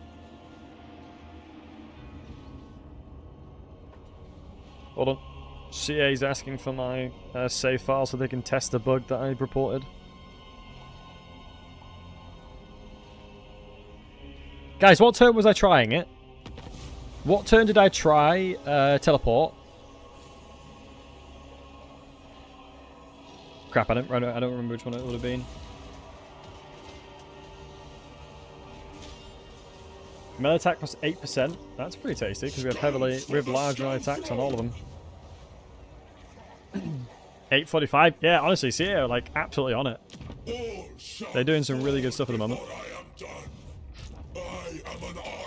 Alright, where else are we going to go beat up? Where else do we go beat up?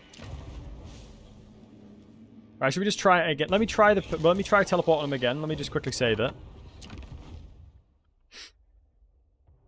Testing teleport. Well, let's see if I can teleport into Bellicor again. If it crashes, I do apologize. Ah, he's at sea. I can't test it yet. My man's at sea. Let's go kill Alariel then.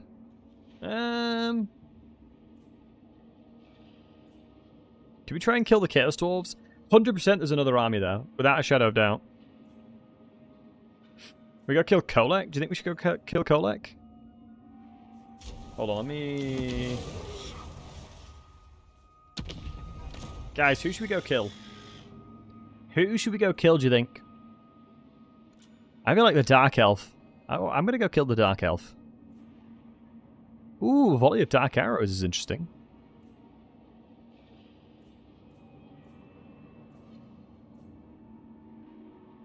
Valkyr's army is so similar to mine, that's funny. Well, I feel like Valkyr would kick my butt, potentially. Teleport over here. So it looks like another army is here, which is weird, interesting, and it always happens like that, doesn't it? Wow, Malekith is not at war with anybody. Wait. This faction has no settlements. Dark Elves. Huh. Interesting. It's a rebellion? Wait, didn't Arkan just decline the fight? Has Arkan declared war on me? He bloody better not have done. If they don't join them, does that mean they fight me?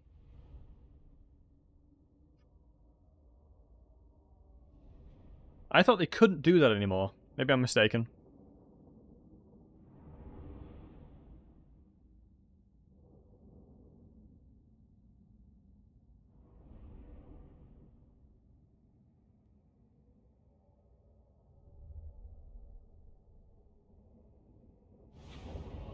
Do this.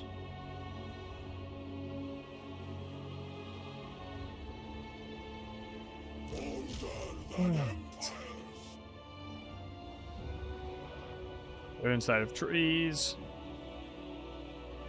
I think it'll be a relative El Clasico. We just need to shut down... Ooh, there's Medusas. So this is quite a scary army.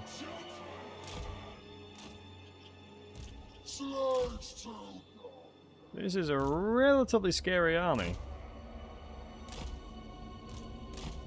Servant of the Murder Lord. Maybe send you that way. They've got a lot of potency in here. They have got a lot of potency.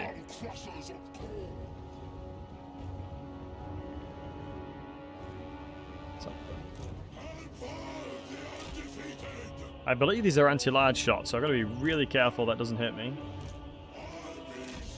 I have a feeling these guys are going to be ridiculously fast. Yeah, 46 speed. Which in itself is not that quick, but in the grand scheme of things for these guys, that's very fast.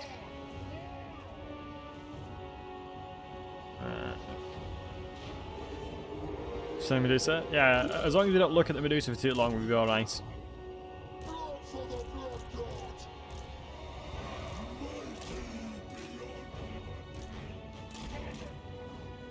Get you around.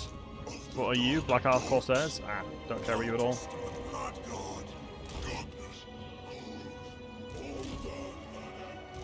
We are completely invisible still.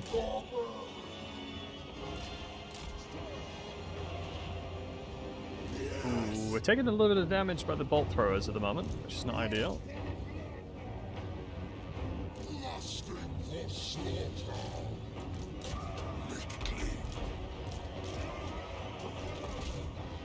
Uh-oh. Let's try and kill what we can. The Medusas are doing a good job of shutting us down a little bit here. Might as well just chuck that out.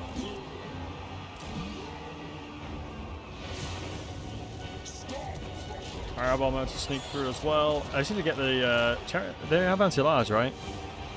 Yeah, so annoying that I can't beat them in melee either. But we've managed to catch the chariots now, and here is where we take advantage of the situation. We utilize the Razzle Dazzle. Utilize the sheer Razzle Dazzle and take advantage of the situation. We want to flank, not just get bogged up in melee here. That is my goal. These guys will absolutely mulch anything. Welcome to Astaria, gentlemen. Yeah, SpongeBob, how you doing, man? Been a while? It has indeed, mate. Hope you're doing well. Hope all is well, my friend. Good to see you as always. Oh, it should be such a good hit. Oh, man, what a beautiful hit. Okay, the Hydras are doing absolute work against us here. I just desperately need these guys to move forward. Yeah, these guys are a good pickup.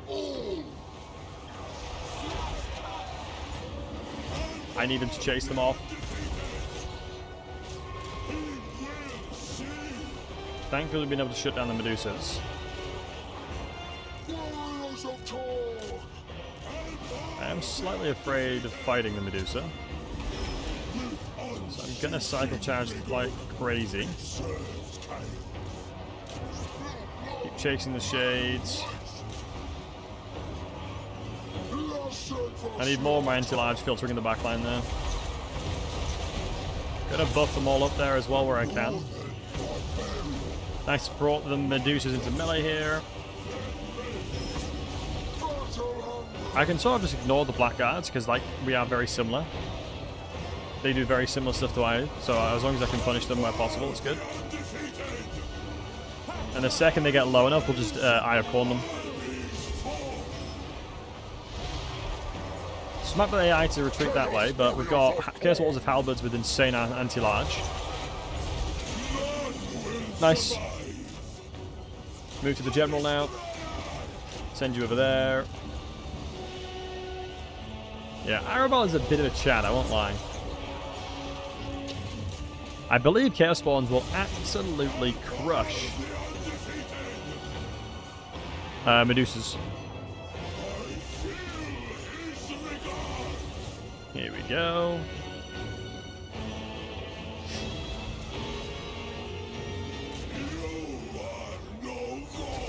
Lovely.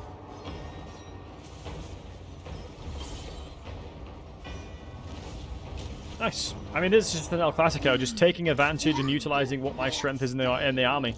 Honestly, that's basically how this fight's summarized. Is, you know, rock paper scissors in regards to what my army's good at, what my army's not good at, and then just taking full advantage of what my army is good at, and ensuring that I utilize that victory condition. Honestly, like, I truly believe, like, this game sometimes is very much like a rock paper scissors. For example, you know, if the enemy army has scissors, you want to use rock against it, right? And in that specific context, it's halberds versus large entities, right? Anti-large versus large entities is the one that I'm looking for.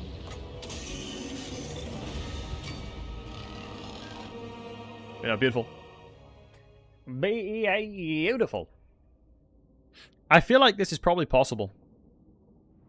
I honestly feel like map domination will be possible without losing. Because I'm going to say it. I'm going to say it. Warhammer 3 is significantly easier than Warhammer 2. Let me pull it up. Let me pull up. I'm gonna pull it up. I'm going to pull it up for you guys to see.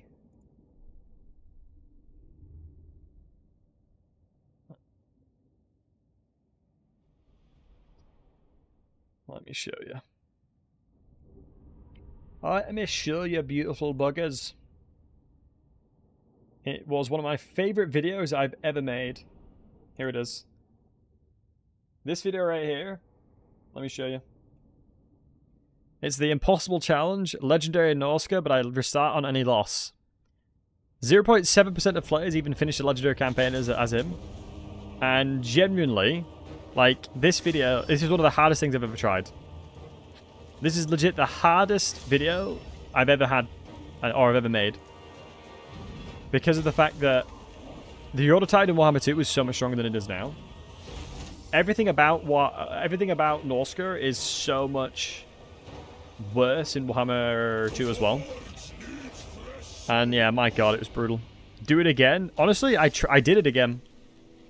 I'm not even kidding when I say this, but I actually did it again in Warhammer 3, and I did it first try, and it wasn't hard. Just because of the way that the AI plays. The AI is too passive. The AI is far too passive at the moment. There's my perfect vigor. You get perfect vigor from your weapon. But the good news is, when I get the chainsword and when I use the chainsword, I'll do that. Wait, I kind of need to do settlements, don't I? Morathi will hear you're in. I need settlements. Morathi's over there. If I attack this, can I attack that as well, you think? I shall not. I gotta fight it because I can't lose a unit. Let's give that campaign a watch. Oh, it was one of my favorite Warhammer 2 campaigns I've ever done. If you try and like, if you were to take all the campaigns I've done, that one's the one I'm most proud of. That one is the one that I'm most proud of, and I took ages editing it as well. Took me ages to edit as well. Oh, the blood shrine. Yeah, we'll put it in the corner and put it in its naughty step. You can sack settlements to count as the victory condition, right? I believe you can.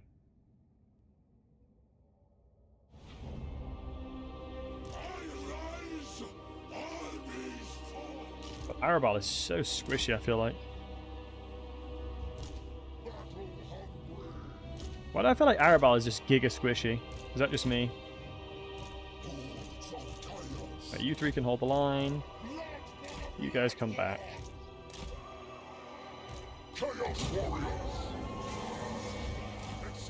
Has to be different. Yeah, that makes sense. God, I remember the sacking strategy in Warhammer 2. You used to be able to sack settlements for ages. You used to be able to sit there sacking settlements for absolutely ages, but you can't do that anymore. It's just not worth it. Well, you can do it, but it literally is just such a waste of time. Do I also scroll because Skull Taker? The cool thing about that would be you'd get catapults. You'd get the Plague Core catapults. The bad thing about that would be you can't really use them. I mean, the one thing you probably would do is have one of them in your army if you do vassalize him, to then bait the enemy to come and attack you. And so you could always fight the enemy on a ideal situation for yourself, which would be perfect, basically.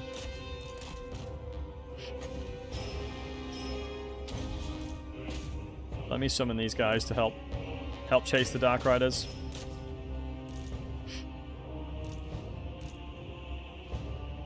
I will filter them forward. I mean, hell, I'll kill the Lord very, very goddamn quick because of Sundered Armor if I need to. Let's filter through, filter through, filter through, filter through. In this situation, never, and I repeat, never have too many units attacking once. Like this. This is a noob mistake right there. This is a noob trap.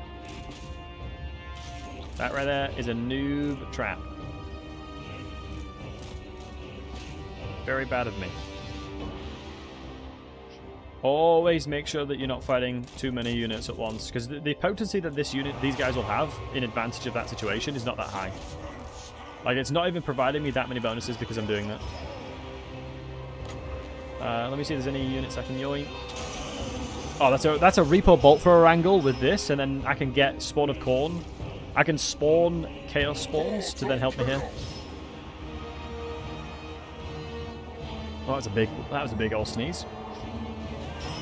Unless I can do it on these guys. Nope. Has to be these guys. Hopefully I can get it off, because then I can use the spawn to kill the archers. Ah, it's such short range, man. I mean, low-key, these guys are pretty good. It's one of my favorite things about this as well. If you're chasing a unit down, you can just instantly Eye of Khorne them, and it's just like, bleh. You're dead. It's like a bloody blep. You're dead, bud. We'll have to put this on somebody else. We don't need the perfect vigor anymore. Maybe these guys would use it quite well. Maybe those dudes will use it.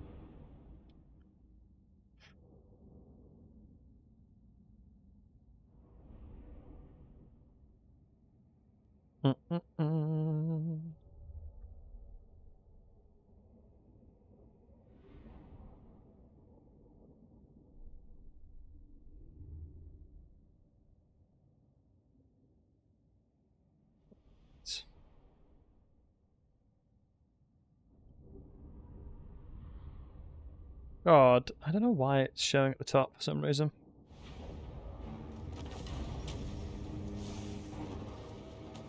Do do do do do.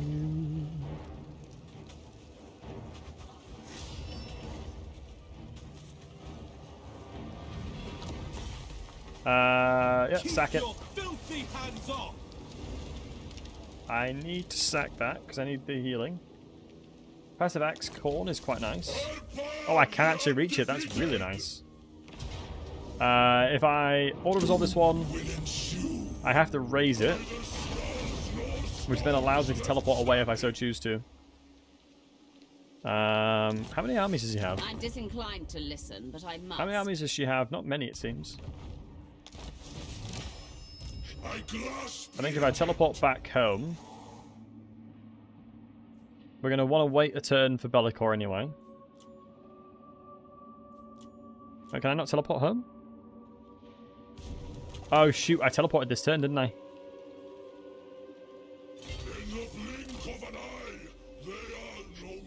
Well, let's see what she can muster up in a turn, eh? I welcome her to try and fight me in this turn.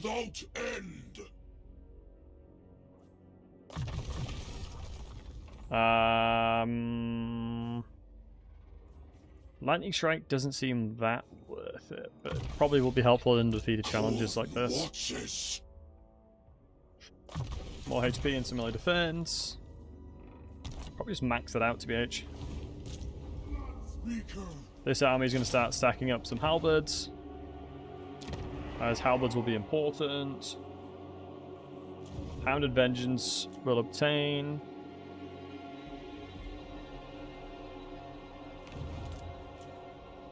There we go. End the turn.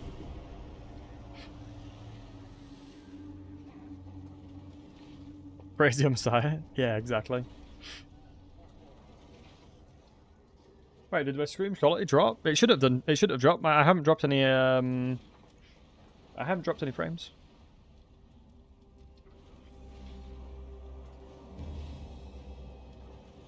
Right.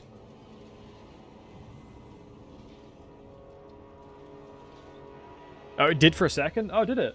Well, I do apologize, guys. I apologize for the slight blip. You harbor murderous intent.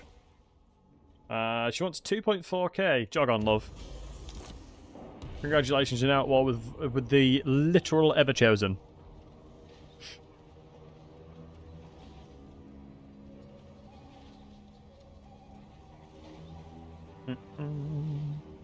The nerve of the bird. Exactly. How goddamn dare they? We got a new one for the killing the Kai. How many settlements are we away from? We're 16 settlements away and 3 more challenges away.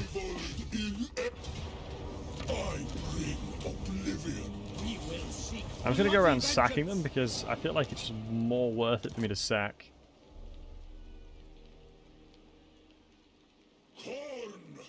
If I walk back into territory here. But, folks, what I'm going to have to do...